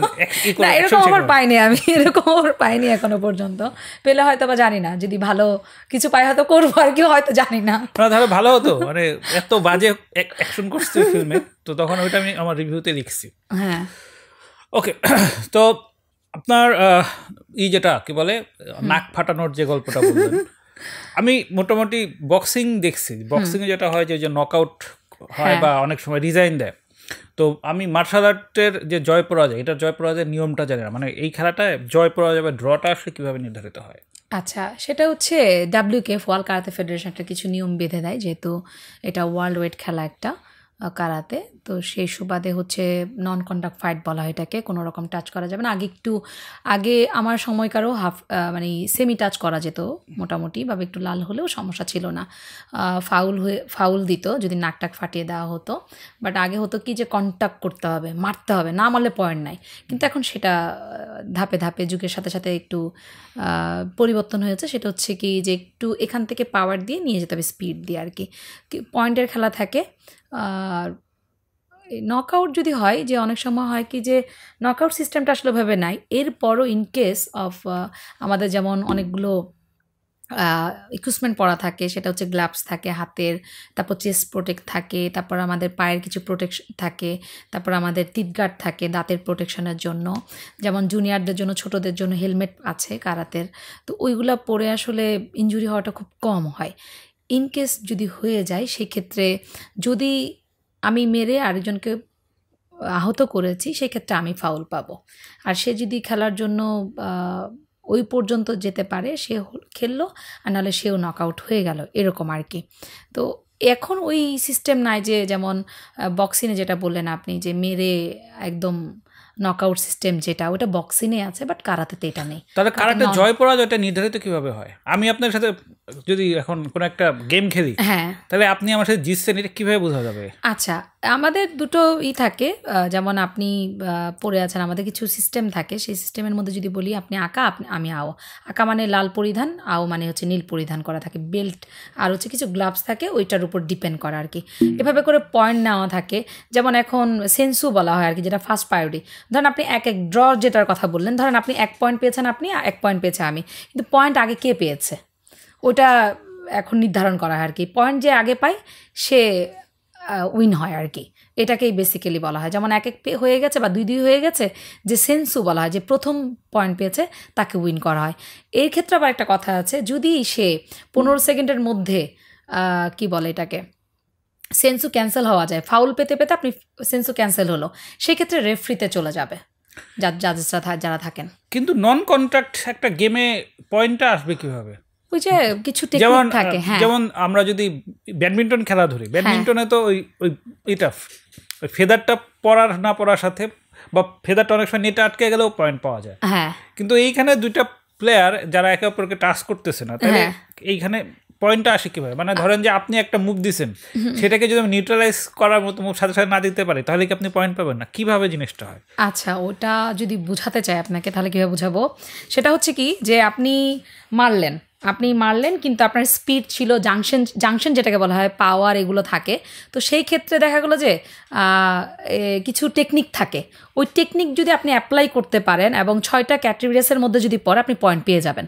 সেটা কিক হইতে পারে, সেটা পাঞ্চ হইতে পারে, এগুলাই এইভাবে আসলে পয়েন্টটা নেওয়া হয়। যেমন আপনি পেটে যেমন ইম্প্যাক্ট করা যাবে, মানে আপনি চাইলে জোরে লাগাইতে পারবেন, কিন্তু ফেজ আপনি লাগাইতে পারবেন না। দ্যাট মিনস এটা না যে আপনি পয়েন্ট পাবেন না, আপনাকে পাওয়ার দিয়ে আপনার এতটুকু পর্যন্ত আনতে হবে, তারপর নিয়ে আসবেন, ওইটা আপনি পয়েন্ট পাবেন। কিন্তু ওই টেকনিকগুলোর অ্যাপ্লিকেশনগুলো হচ্ছে ক্যাটেগরিজের মধ্যে পড়তে হবে, তাহলে আপনি পয়েন্ট পাবেন। এমন না যে আপনাকে নন কন্ট্যাক্ট ফাইট মানে যে আপনাকে লাগানো যাবে না, এরকম না। লাগাইতে পারবেন, কিন্তু 3 সেন্টিমিটার দূর থেকে আপনাকে নিতে হবে। এই ক্ষেত্রে আপনার পাওয়ার লাগবে, মনে হবে যে আপনার মুখ ভেঙে গেছে। হ্যাঁ, যখন আপনি এটা পাঞ্চ করবেন, কি বলে এটাকে, আপনাকে এটা পাঞ্চ করে দেখাবো পরে যে কীভাবে আমরা পয়েন্ট পাই, কীভাবে আমরা কিক করেও পয়েন্ট পাই, এগুলো আমি।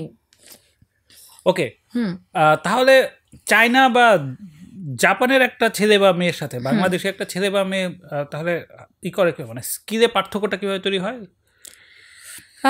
টেকনিক সব একই থাকে, আর সব কিছু থাকে স্পিড পাওয়ারের উপর আসলে ডিপেন্ড করে। যে আগে পয়েন্ট পায় সেইভাবেই আসলে সে উইন হয় আর কি। আর আমাদের বেসিক্যালি যদি বলি পয়েন্টের খেলা, তো পয়েন্টের মধ্যে 0-8 হয়ে গেলেই, যেমন আপনি 8 পেলেন, আমি 0, তাহলে আপনি উইন। আবার আমি 2 পেলাম, আপনি 10 পেলেন, সেক্ষেত্রে আপনি উইন, এরকম আর কি। বা অনেক সময় হয় কি যে আপনি 1 পেলেন, আমি 1, আপনি 2, আমি 3, এরকম করতে করতে অনেক সময় 16-20 পর্যন্ত পয়েন্ট পার হয়। আমি যেটা বোঝার চেষ্টা করতেছি যে স্কিল ডিফারেন্সটা কীভাবে হয়, মানে একজন আপনিও যদি হয় ব্ল্যাক বা ডেন হন, আমিও ডেন, তো সেক্ষেত্রে আপনি যা যা করতেছেন আমিও তো তাই করতেছি। যেহেতু যদি এইখানে টাচ করার বিষয় থাকতো, যেমন ধরেন আমি যদি দাবা খেলার কথা ধরি, যেমন গ্র্যান্ড মাস্টার যখন খেলতে খেলতে এদের সব চাল মুখস্থ থাকা সত্ত্বেও একটা পর্যায়ে গিয়ে কেউ না কেউ জিতে যায়, ওই কারণ একটা স্লাইটেস্ট ভুলে। তো সেইখানেও তো একটা আসলে টাচ হয়। তো আপনাদের এই নন কন্ট্যাক্ট গেমে যদি একই লেভেলের দুজন প্লেয়ার খেলে, তাইলে হটেভার তাদের এই জিওগ্রাফি, মানে সে জার্মানে হোক বা চায়নাতে হোক, বাংলাদেশের ওর সাথে তাহলে স্কিলের পার্থক্যটা কীভাবে তৈরি হয়? এটা আসলে পার্থক্যটা বোঝানোটা সবই একই থাকে আসলে। যেমন স্পিডটা থাকে, পাওয়ার থাকে, এরকম একই রকম জিনিস করতেছে, এরপরেও কিছু 19-20 থাকে। যেমন আপনি যেই স্পিডে মারবেন, আমি সেই স্পিডে নাও মারতে পারি। যেমন আমি আগেও বলেছি, কারাতেতে 2টো ইভেন্ট থাকে, একটা হচ্ছে কাতা, একটা হচ্ছে কুমিতে। কুমিতে হচ্ছে আপনি ফেস টু ফেস ফাইট করছেন, সেই ক্ষেত্রে দেখা গেলো যে আগে বেশি পয়েন্ট পাচ্ছে সে উইন হয়ে যাচ্ছে, এটা। আর কাতার যদি কথা বলি, সেটা হচ্ছে আপনার স্পিড, রেফারি যারা থাকেন, যারা জাজেসরা থাকেন, তারা হয়তো তাদের পাওয়ারের উপর ডিপেন্ড করে, 19-20 হতে পারে আর কি, এরকম। আর কিভাবে, এই তো এভাবেই তো হয়। আমরা যখন কথা বলার সময় সমচ্চারিত শব্দ বলি, যেটা প্রথমটার অর্থ থাকলেও দ্বিতীয়টার কোনো অর্থ থাকে না, যেমন বই টই, চেয়ার টেয়ার যে বলি। তো আমার এতদিন পর্যন্ত ধারণা ছিল যে আমরা যে বলি না কুমফু ক্যারাতে, একসাথে বলি কুমফু ক্যারাতে মাস্টার, আমি ভাবতেছিলাম যে কুমফু মানে হচ্ছে বেসিক্যালি এক ধরনের কি বলে মার্শাল আর্ট, আর কারাতে ওটা আসলে কোনো মিনিং নাই, সেটা টোয়ের মতোই, ওই বই টোয়ের মতোই। কিন্তু আপনি একটু আগে বলতেছিলেন শুরুর আগে যে কুমফু এবং কারাতে দুইটা আলাদা ব্যাপার। আমি যেটা জানতে চাচ্ছি, যেরকম মার্শাল আর্ট, মানে আপনার কথা থেকে যেটা বুঝলাম, মার্শাল আর্ট হচ্ছে ইঞ্জিনিয়ারিং এর মতো, এটা একটা জেনেরিক টার্ম, যেটার আন্ডারে সিভিল, কম্পিউটার, মেকানিক্যাল, কেমিক্যাল যেরকম থাকে এরকম। তো এরকম মার্শাল আর্টের আন্ডারে এরকম আর কি জিনিস আছে? কারাতে, তারপর হচ্ছে যেটাকে আমরা উশু বলি, যেটাকে আপনারা কুমফু বলে থাকে আর কি, বাংলাদেশের মানুষরা যেটা কুমফু কারাতে যেটা বলে আর কি। কারাতে একটা সেক্টর, আর কুমফু যদি বলি, এটা সুন্দর একটা নাম আছে, উশু নাম, সেটা একটা সেক্টর। তারপর হচ্ছে আরেকটা হচ্ছে বক্সিং, মুই থাই, কিউকোশিনকাই, এগুলো সবই হচ্ছে মার্শাল আর্টের অন্তর্ভুক্ত। এরকম অনেকগুলো আছে, জুডো আছে এর মধ্যে, সবই হচ্ছে মার্শাল আর্টের অন্তর্ভুক্ত। কাজ হচ্ছে মার্শাল আর্ট, তার শাখা পোশাখা হচ্ছে আরেকটা তাইকোন্ডো, তাইকোন্ডো আছে এর মধ্যে। তাইকোন্ডো হচ্ছে বেসিক্যালি কোরিয়ান খেলা, উশু যদি বলি চাইনিজ খেলা, বাট মার্শাল আর্টের অন্তর্ভুক্ত। কারাতে আর জুডো হচ্ছে জাপানিজ খেলা। এরকম বিভিন্ন দেশ থেকে বিভিন্ন রকমভাবে মার্শাল আর্টগুলো এসছে আর কি, বিভিন্ন নামে। ওকে, তো আপনি এর মধ্যে কোনটাতে এক্সপার্ট? কারাতে। কারাতের মধ্যে আবার একটু ডিভাইডেশন আছে, যেমন সায়েন্স, কমার্স, আর্টস থাকে পড়াশোনা করতে গেলেও সেম একটা ডিভাইডেশন আছে, সেটা হচ্ছে আমি শোতোকান স্টাইলটা করি। স্টাইল থাকে ডিফারেন্ট ডিফারেন্ট কিছু, যেমন এখন যদি বলি WKF 6টা স্টাইল কী বলে স্বীকৃতি দিয়েছে WKF থেকে, ওইখানে শোতোকান, শীতরি, ওয়াদো অ্যান্ড গোজরিও, ওইটার আমি শোতোকানটা করি আর কি। ওকে, ছোটোবেলায় যেটা খুবই আমাকে করতো, মানে শব্দটা মানে খুব ইমপ্রেসিভ লাগতো যে এই অ্যাথলেটদের ডোপ টেস্ট করা হয়, এবং ডোপ টেস্টে দেখা যাচ্ছে পজিটিভ হওয়ার কারণে মরিস গ্রিনের পদক কারা নেওয়া হয়েছিল, তারপর মারিয়ানা জোন্স বোধহয় সেও বোধহয় ডোপ টেস্টে পজিটিভ হয়েছিল। তো এই যে যারা এই করে, মানে অ্যাথলেটরা যে এই স্টেরয়েডগুলো নেয়, এটা আসলে পারফরমেন্স বর্ধক বলা হয়। তো এইটা আসলে কিভাবে কাজ করে এই স্টেরয়েডগুলো? বাংলাদেশে অতটা আসলে যদি বলি এতটা নেয়নি এখনো পর্যন্ত, তো যে কারণে হচ্ছে বলা যাচ্ছে না আর কি। তবে হ্যাঁ, কেউ কেউ হচ্ছে বিভিন্ন ধরনের নিচে যে জিমে যেমন নেয় আর কি, এটাকে কী নাম বলা হয়, লাইক মাসেল পাওয়ার বাড়ার জন্য এরকম কিছু নেওয়া হয়। তো এটা এরকম নাই বললেই চলে আর কি বাংলাদেশে। তবে নাই যে ওইটা বলবো না, কারাতাঙ্গনে আছে বিভিন্ন ইউরোপিয়ান যারা আছেন আর কি, ওইরকম। যদি সন্দেহভাজন হয় যে আপনার যারা খেলাধুলা দেখছেন, যারা রেফারি থাকেন, তারা বুঝতে পারেন, ওখানে ডক্টররাও থাকেন, তো তারা বুঝতে পারেন যে এই ব্যক্তিটার এতটা পারফরমেন্স হওয়ার কথা না, সে এই বয়সে বা এইটুকু সময়ের মধ্যে সে এতটুকু পারফরমেন্স দিচ্ছে, দ্যাট মিনস হচ্ছে কিছু সমস্যা আছে, তখন সেটা ডোপ টেস্টের আন্ডারে চলে যায় আর কি। এই হচ্ছে অবস্থা। তখন হয়তো বা বিভিন্ন কান্ট্রি তখন আপনাকে প্রোটেক্ট করবে যে না, এই প্লেয়ার তো এরকম হওয়ার কথা না, তাহলে আমরা এটার করলাম, এগেনস্টে গেলাম, এবং সেটার টেস্ট যেন করা হয়। কিন্তু বাংলাদেশে এখনও সেভাবে আসলে তৈরি হয়ে আসেনি। ওকে, এই যেটা হয় কী বলে, বাংলাদেশে এবং ইন্ডিয়াতে প্রচুর রেপ ভিকটিমের খবর পাওয়া যাওয়ার কারণে যেটা হয়েছে যে প্রায় দেখে যে মেয়েদের আত্মরক্ষার জন্য মার্শাল আর্ট করা হয়।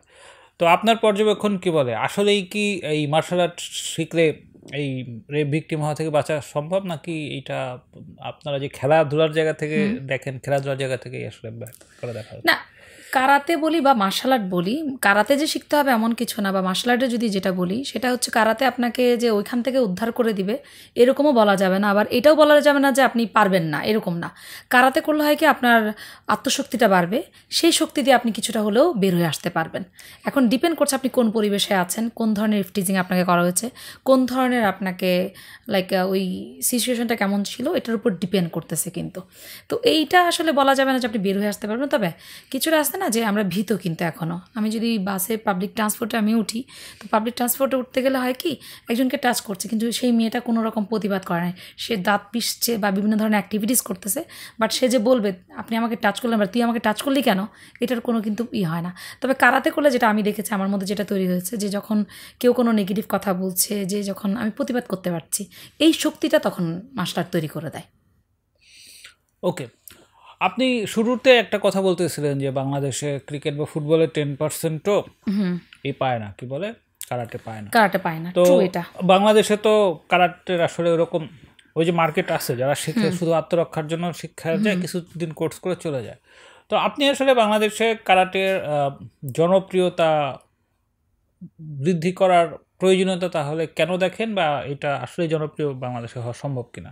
মানে ধরেন চীনে বা জাপানে সম্ভবত মার্শাল আর্ট যথেষ্ট জনপ্রিয়, তো বাংলাদেশের তো মানুষ আসলে অতটা অ্যাথলেটস বডি না, মানে বেশিরভাগই হচ্ছে আমাদের মতো এরকম বৃষ্টি টাইপ বডি, এরকম বডি নিয়ে, তো যেহেতু না ফিটনেস সচেতন না, বডি সচেতন না, তো এই ধরনের কালচার বাংলাদেশে কি আদৌ ফিজিবল কিনা? সম্ভব যদি সেটা প্রত্যেকে উদ্যোগ নেয়। যেমন আমাদের ফেডারেশনের যদি কথা বলি, ফেডারেশন আমার কাছে মনে হয় যে চাইতে পারে না। হ্যাঁ, এটা একটা হইতে পারে, বা চাইছে হয়তো বা দিচ্ছে না, কিন্তু এখানেও আছে যে যদি মানুষ প্রত্যেকটা ক্রিকেটে যেমন স্পন্সর খুব ইজিলি পাওয়া যায়, কিন্তু কারাতেতে কেন পাওয়া যাচ্ছে না, এটা একটা ফ্যাক্ট। ফুটবলে যেমন পাওয়া যাচ্ছে, কেন কারাতেতে পাওয়া যাচ্ছে না, এই ধরনের কিন্তু কোয়েশ্চেন কেউ করে না। কেন বাংলাদেশে কিন্তু ক্রিকেটের চাইতে কারাতের সংখ্যা কিন্তু বেশি এখন প্রত্যেকটা জেলায় যাবেন, প্রতিটা ক্লাব কিন্তু পরিপূর্ণ প্রায়। এইটার পেছনেও আছে কি যে কিছু বাবা মা দেয় হচ্ছে যেমন আত্মরক্ষার জন্য, যেটা আমার হয়েছিল যে মারামারি শিখবো এরকম, কিন্তু পরবর্তীতে হয়ে গেল কি প্যাশন হয়ে গেল, হবি হয়ে গেল। এই বাংলাদেশে যারা আছেন কাজ করছেন কারাতে নিয়ে, তাদের আরেকটু স্ট্রং হওয়া উচিত, বিভিন্ন পদক্ষেপ নেওয়া উচিত, তাহলে এটার পরিধি বাড়বে এবং পরিধি বাড়ানো সম্ভব। আর পরিধি বাড়ালে এটা হচ্ছে যেমন ক্রিকেটের মান যদি এখানে থাকে, কারাতের মান থাকবে এখানে যদি কাজ করে। আর ক্রিকেট তো একদিনে হয়নি নিশ্চয়ই, সেটার পেছনে কাজ করেছে। কাজ করার প্রেক্ষিতে কিন্তু আজকে সাকিবকে আমরা চিনি, আমাদের যারা আগে ছিলেন আকরামকে চিনি, আমরা হাবিবুল বাশারকে চিনি, এরকম প্রত্যেককে চেনা যেত যদি কারাতে নিয়ে এভাবে কাজ করতো। আর এখানে হচ্ছে ইলেকট্রনিক মিডিয়াকে কাজ করতে হবে। তো কাজ করা উচিত আসলে, কারণ কারাতের ওয়ার্ল্ড ওয়াইড মানে কি বলে এটা ফেমাস, কিন্তু আমরা ফেমাসের একদম নিচু তলায়, বিকজ হচ্ছে আমরা ফেডারেশন যারা আছে তারা কথা বলতে পারি না। ওকে, ক্রিকেট হলে যেরকম স্টেডিয়ামে 20-50 হাজার দর্শক উপস্থিত হয়ে যায়, ফলে সেটা একটা মার্কেট আছে। হ্যাঁ, কোনো ইয়েতে মানে টিভিতে মার্শাল আর্ট প্রোগ্রাম দেখতে শত শত লোক বসে পড়ছে, সেটা তো সাধারণত হয় না। বা আমরা মার্শাল আর্ট ফিল্ম দেখতে যতটা পছন্দ করি, মার্শাল আর্ট কম্পিটিশন তো দেখি না। তো তাহলে এইটা আসলে এটা হবে কীভাবে? মানে স্পন্সর আসা বা এটা তো আসলে একটা জনগণের চাহিদা থাকতে হয়। যেমন আমি যদি আপনার কেসটা ধরি, যে আপনার তো একটা মেয়ে আছে, আপনি কি আপনার মেয়েকে কারাটের এই খেলাধুলায় করবেন নাকি জাস্ট সে একটা দুটা কোর্স করে, ওই যে আপনি বেল্টের কথা বলেন, গ্রিন বেল্টের পরে আর গেল না? আমি আমার মেয়েকে চাই করানোর জন্য। এখন হয় না যে ডাক্তারের ছেলে যে ডাক্তার হবে বা মেয়ে ডাক্তার হবে, এমন কিন্তু না। কিন্তু আমার বাচ্চাও কিন্তু কয়েকদিন ট্রেনিং করেছিল, সে কিন্তু অরেঞ্জ বেল্টও পেয়েছিল। তো এখন সে হচ্ছে কি পড়াশোনার একটা ব্যাপার স্যাপার আছে। বাংলাদেশের সমস্যা হচ্ছে ক্রিকেট করতে কিন্তু টাকা লাগে। ক্রিকেট একটা ব্যাট কিন্তু কিনতে গেলে সর্বনিম্ন ব্যাট যদি কিনতে যায় 5 থেকে 6 হাজার টাকা, একদম সর্বনিম্ন নিচু স্তরের যদি বলি। একদম একটু মিডল চলে গেলে তখন 20 থেকে 25 হাজার টাকা সেটি ক্রিকেটের ব্যাট হয়। তো এই আবার যখন আপনি ন্যাশনাল লেভেলে খেলবেন তখন 1 লাখ, 1.5 লাখ, 2 লাখ আরও বেশি আছে এরকম করে। তো এই কারাতের ক্ষেত্রেও কিন্তু সেম প্যাটার্নটা, আপনি যত অ্যাফোর্ড দিবেন সেটা তত গ্রো আপ করবে। এখন আপনি কিভাবে ডেভেলপ করবেন, কীভাবে মানুষ দর্শকই করবে, সেটার ক্ষেত্রেও ওই যে আমরা কিন্তু ফেডারেশন কেন্দ্রিক বা অলিম্পিক কেন্দ্রিক। অলিম্পিক থেকে ওইটা প্রচারণা চালাতে হবে। প্রত্যেকটা টিভি চ্যানেলেও আপনার ওই অ্যাড আকারে দিতে হবে। যেমন ক্রিকেট বিভিন্ন ধরনের কি বলে এটাকে, অ্যাড করতে গেলে একজন আমরা ক্রিকেটারের বেছে নিচ্ছি, কেন নিচ্ছি? এটা একটা হতে পারে যে সেটা হতে পারে কারাতেকা দিয়ে। তো নতুন মুখ দেখলে মানুষ একটু চিন্তা করবে। একটা বিলবোর্ডে যখন নাম দেখবে তখন, যেমন মাবিয়া আক্তার সীমান্ত, যে 19 সালে কি বলে গুয়াহাটিতে যেটা হয়েছিল সাউথ এশিয়ান গেমস, সেখানে সে ভারোত্তোলনে গোল্ড মেডেল পায় এবং তার কান্না কিন্তু সবাই জানে। সে যখন অ্যান্থম হয়, যখন জাতীয় সঙ্গীত বাজে, সে কিন্তু কান্না করছিল। সেটা ওই কয়েকদিন পর্যন্ত চলেছিল, কারণ এটা মিডিয়াতে প্রচার ছিল না। ওই একবারই মিডিয়াতে প্রচার করলো এবং 2বার করলো হয়তো, এরপর কিন্তু প্রচারণা চালানো হয়নি। যে কারণে কিন্তু ভারোত্তোলনের যে নামটা, সেটা কিন্তু কিছুক্ষণের জন্য হয়তো বা যারা এটা নিয়ে গবেষণা করে তারা হয়তো বা মনে রাখে যে সীমান্ত আক্তার, মাবিয়া আক্তার নামের একজন ভারোত্তোলনে মেডেল পেয়েছিল, সে কান্না করেছিল দেশের পতাকার জন্য।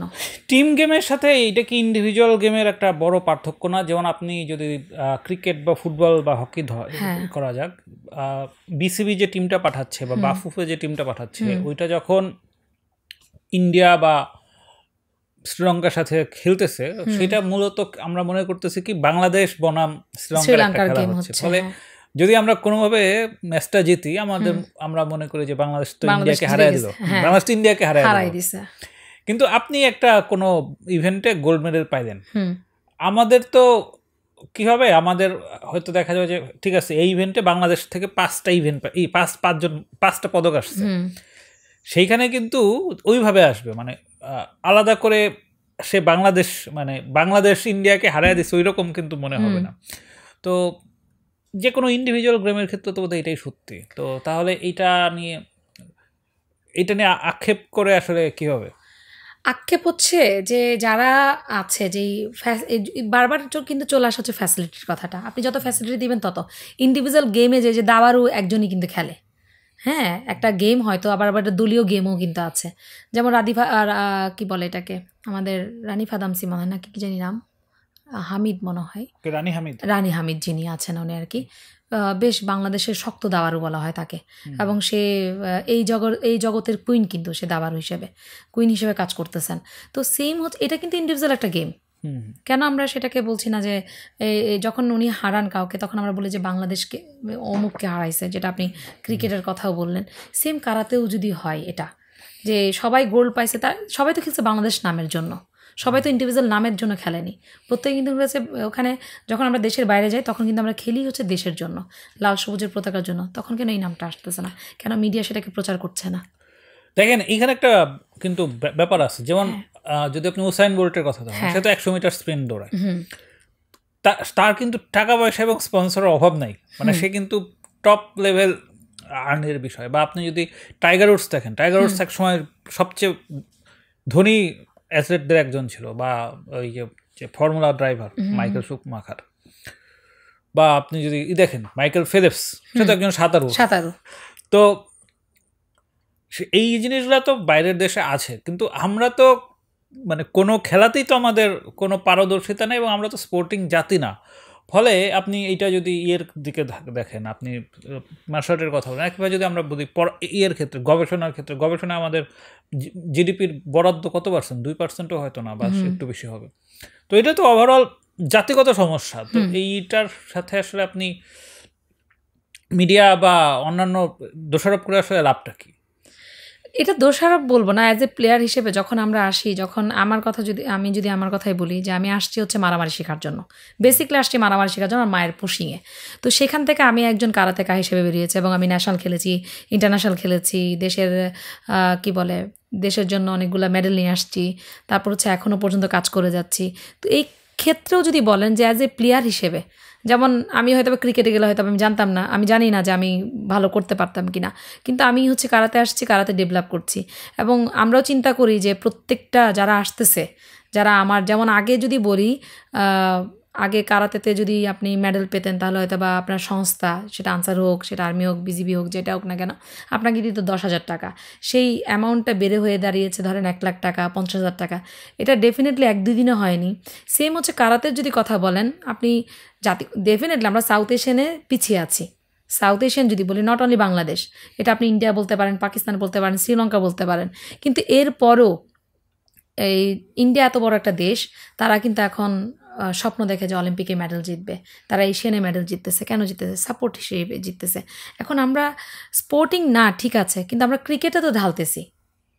ক্রিকেটে তো আমরা ঢালতেছি না, মানে ক্রিকেটে সরকারি বিনিয়োগ কয় টাকা? ক্রিকেটে টাকা আসে আইসিসি থেকে, আইসিসি থেকে টাকা আসে, টিভি রাইটস থেকে টাকা আসে, হ্যাঁ, এবং মানুষ যেহেতু দেখে এই জন্য স্পন্সর পাওয়া যায়। আপনি জাতীয় ক্রীড়া পরিষদ, জাতীয় পরিষদ আসলে ক্রিকেটে কয় টাকা দেয়? ফলে ক্রিকেটে ঢালতেছি, এখানে তো সরকারের কোনো কন্ট্রিবিউশন নাই। মানে আপনি যদি 97 ওয়ার্ল্ড আইসিসি ট্রফি দেখেন, ওই সময় তো মানে বিসিবির বিমান ভাড়া পর্যন্ত ছিল না, হ্যাঁ, তাই না? তো এরপর যখন টেস্ট স্ট্যাটাস পাইলো, আইসিসির থেকে লভ্যাংশ আসে, টিভি রাইটস থেকে টাকা আসে। তো এখানে তো মানে বিসিবি যে পৃথিবীর তৃতীয় ধনী বোর্ড, এর পিছনে তো সরকারের কন্ট্রিবিউশন অলমোস্ট জিরো। আচ্ছা, এখানে সরকারের কন্ট্রিবিউশন লাগবে না তো, যখন আপনি কোনো এই যে এরকম আর কি বিভিন্ন ধরনের আসবে, বিভিন্ন স্পন্সর আসবে বাইরে থেকে, যেটা আসতেছে। আপনি বললেন না যে বিসিবিকে দিচ্ছে বিভিন্ন দেশ, ওদের তো নিজস্ব আইসিসি দিচ্ছে, সেম আমাদেরও আছে ওই রকম, সেম ওইটা আমাদেরও আছে। কিন্তু আমাদের ফেডারেশন যদি এফোর্ট দিত তাহলে হয়তো বা এটা আসতো। এই যে আপনি বলেন স্পন্সরের কথা, যদি আমি স্পন্সরের কথা বলি, হ্যাঁ স্পন্সর আমরা পাচ্ছি না হচ্ছে ফেডারেশনটা নিয়ে কাজ করতেছে না, এই জন্য পাচ্ছি না। তো কাজ করা উচিত, এবং আমার কাছে মনে হয় যে এটা বাইরে থেকেও পাওয়া সম্ভব। বিসিবি যেমন পাচ্ছে আমরাও সেরকম পাবো। যেমন আমাদের এটা চলছে জাতীয় ক্রীড়া পরিষদের আন্ডারে। জাতীয় ক্রীড়া পরিষদ থেকে আমাদেরকে যেটা অলিম্পিক অ্যাসোসিয়েশনের মাধ্যমে আমাদেরকে করা হয়, ফেডারেশন চলে আর কি, যেটা যে একটা বাৎসরিক একটা দিয়ে দেয় যে এই টাকা দিয়ে তোমাদের এই টুর্নামেন্টগুলো হবে। এখন এই টুর্নামেন্ট করতে গেলেও কারাতের জন্য কেন স্পন্সর করবে? এখন প্রশ্ন আসে, কারাতে ওয়ার্ল্ড ওয়াইড একটা গেম, এজন্য স্পন্সর করবে। আমি এতটুকুই জানি যে কারাতের জন্য মানুষ, এখন আমি যদি বলি আজারবাইজান কিন্তু আমি চিনতাম না, আমি আমার পার্সোনাল যদি কথা বলি, আমি আজারবাইজানকে চিনতাম না। দেশে যে মানে পুরো ওয়ার্ল্ডে যে আজারবাইজানের নামে একটা নাম আছে, দেশ নামে, সেটা আমি চিনতাম না। আমি চিনেছি কীভাবে? রাফায়েল আগাইবকে দেখে, তার তার খেলা, সে ওয়ার্ল্ড চ্যাম্পিয়ন একজন, এবং তার দেশের যে পেপসিটা তৈরি হয় বা যে কোকি বলি না কেন যেটা, ওইখানে কিন্তু তার একটা ছবি দেওয়া আছে। যদি 100টা তৈরি হয়, তার 50টা হচ্ছে তার ছবি দেওয়া। তাহলে সে ফেমাস না? তাকে কি তার দেশ তাকে সাপোর্ট দেয়নি? আমারও দরকার আমার দেশের সাপোর্ট, যে কারাতেকে এতটা মানে এখানে আছে, এখান থেকে নিয়ে যাওয়ার জন্য ফেডারেশনকে কাজ করতে হবে, ফেডারেশনের মানুষের কাজ করতে হবে, সাথে সাথে প্লেয়ারদেরকেও কাজ করাতে হবে। যেটা অ্যাডের কথা বললেন না, যে আজকে বুলবুল অ্যাড করতেছে বা আমিনুল ইসলাম ইনি অ্যাড করছেন বা আমাদের মাশরাফি যিনি উনি অ্যাড করতেছেন, তাহলে আমাদেরকে দিয়ে এখানে অ্যাড করাচ্ছে না, আমাদেরকে চিনুক। তারা কোয়েশ্চেন করতে পারে যে এই অ্যাডের মেয়েটা কে আসলে, এই অ্যাডের ছেলেটা কে আসলে, এরা তো ক্রিকেট বা ফুটবলের কেউ না। আমাদের তো সবাই তেলা মাথায় তেল দেয়, আমাদের তো মানে যার তেল দরকার সেখানে তো তেল দেয় না, যার মাথায় অলরেডি তেল আছে সেখানে দেয়। এটাই তো আমাদের সমস্যা, এটা থেকে আমাদেরকে বের হয়ে আসতে হবে। এই বের হয়ে আসতে হবে, এইটা আমরা ছোটবেলায় বলতাম। আমি যখন মানে বৃদ্ধ হয়ে প্রায় মরার কাছাকাছি চলে যাবো, তখন বের হয়ে আসতে হবে। কিন্তু বের হচ্ছে হয়তো যেমন হ্যাঁ কিছুটা হচ্ছে বলতে কি, যেমন আসলে আরেকটা ব্যাপার হচ্ছে যে হচ্ছে না এটা বলবো না, যেমন আগে ওই যে বললাম না, যেমন আগে স্পন্সর হয়তো বা আপনার অনেক, এটাকে কি বলা যায়, হচ্ছে এটুকু জানি আর কি, আমি জানি না আসলে এটাকে কিভাবে ব্যাখ্যা দিব আপনাকে। আপনি শুরুর দিকে বলতেছিলেন যে আপনার ছোটবেলায় স্বপ্ন ছিল আপনি বাইরের দেশে যাবেন এবং বাইরের দেশে বিয়ে করবেন। তো আপনি তো 6, 7 বা 8টা দেশ ঘুরে ফেললেন, তো আপনি বাইরে সেটেল কেন হইলেন না বা হচ্ছেন না? বা আমি একদম মানে কি বলে এই ধরনের এই অ্যাথলেটদের কথা মাথায় আসলে আমার মনে পড়ে কারার সামিদুল নামে একজন সাঁতারের কথা। 2000 সিডনি অলিম্পিকে সে পালায় গেছিল, কিন্তু যেহেতু আমার নামের প্রতি ইন্টারেস্ট আছে, কারার সামিদুল নামটা এই জন্য মনে আছে এই 25 বছর পরও। তো আপনি ই করলেন না কেন? এটা বলা যায় দেশের প্রতি ভালোবাসা। হ্যাঁ, দেশ তো আপনার কিছু দিল না, এই আপনার এই যে কোনো ফেম দিল না, রিকগনিশন দিল না, টাকা পয়সা দিল না, তো এই ভালোবাসাতে কি হবে? এটা তো একতরফা ভালোবাসা হয়ে গেল। একতরফা যদি হয়ে থাকে তাহলে হয়তো বা মানুষ বুঝবে আর কি, যে না, যেমন আমাদেরই অনেকে আছেন কারাতে প্লেয়াররা যারা জীবিকার টানে চলে গেছে, স্পেনে আছে, জার্মানিতে আছে, ইটালিতে আছে, বিভিন্ন কান্ট্রিতে আছে, আমেরিকাতে আছে, প্রত্যেকটা জায়গায় আমাদের কারাতেকা চলে গেছেন। তারা ওভাবে পাননি এবং ভালো জীবনের আশায় চলে গেছে এখানে, যে তারা যদি মেয়ে হয় তাদের হাজব্যান্ড ওয়াইফ নিয়ে ভালো থাকবেন, এরকম যারা ছেলেরা গেছেন তারা ওয়াইফ নিয়ে, বাচ্চা নিয়ে, সন্তানেদের নিয়ে থাকবেন, পরিবার নিয়ে, পরিজন নিয়ে ভালো থাকবেন। এখন এখানে যদি কথা বলি, হ্যাঁ প্রথম দিকে আমারই ছিল না, এখন যেটা আনসার আমাকে দিচ্ছে, একটা অ্যামাউন্ট দিচ্ছে চাকরির সুবাদে, রেশন দিচ্ছে, এটা একটা ব্যাপার। আরেকটা ব্যাপার হচ্ছে যে আমি যদি চলে যাই, এরকম করে প্রত্যেকটা ভালো প্লেয়ার যদি চলে যায়, ভালো প্লেয়ার কিন্তু উঠে আসবে না। আমার যে শিক্ষাটা, ওই শিক্ষাটা আমি তাহলে কাকেও প্রচার করতে পারবো না। যেমন আমি এত দূর আসছি, এরকম অনেক মেয়ে চায় এত দূর আসার জন্য, তাদেরকে যে সাপোর্ট দেওয়া, সেই সাপোর্টের দেওয়ার কেউ থাকবে না, সেজন্য আমি রয়ে গেছি। কারণ আমি চাই আমার মতো যেন যারা কিছু পায়নি, তারা যেন আমার মাধ্যম দিয়ে কিছুটা পায়, অ্যাটলিস্ট এইটুকুই আশা, আর কি কোনো আশা নেই আমার কাছে। আমার কাছে যে প্রতিটা মেয়ে কোনো না কোনোভাবে হ্যারাসমেন্ট হচ্ছে, সেটা পরিবারের ক্ষেত্রে হোক, সেটা সামাজিক ক্ষেত্রে হোক, সেটা চলাচলের অফিসের ক্ষেত্রে হোক, সেটা যেন এখান থেকে বের হয়ে আসে আসলে, যেন যে না আমার পক্ষে সম্ভব, আমি যে কোনো কিছু করতে পারবো। এই তো। তাহলে ছোটবেলার যে স্বপ্ন, সেটা কি তাহলে ভুল স্বপ্ন ছিল?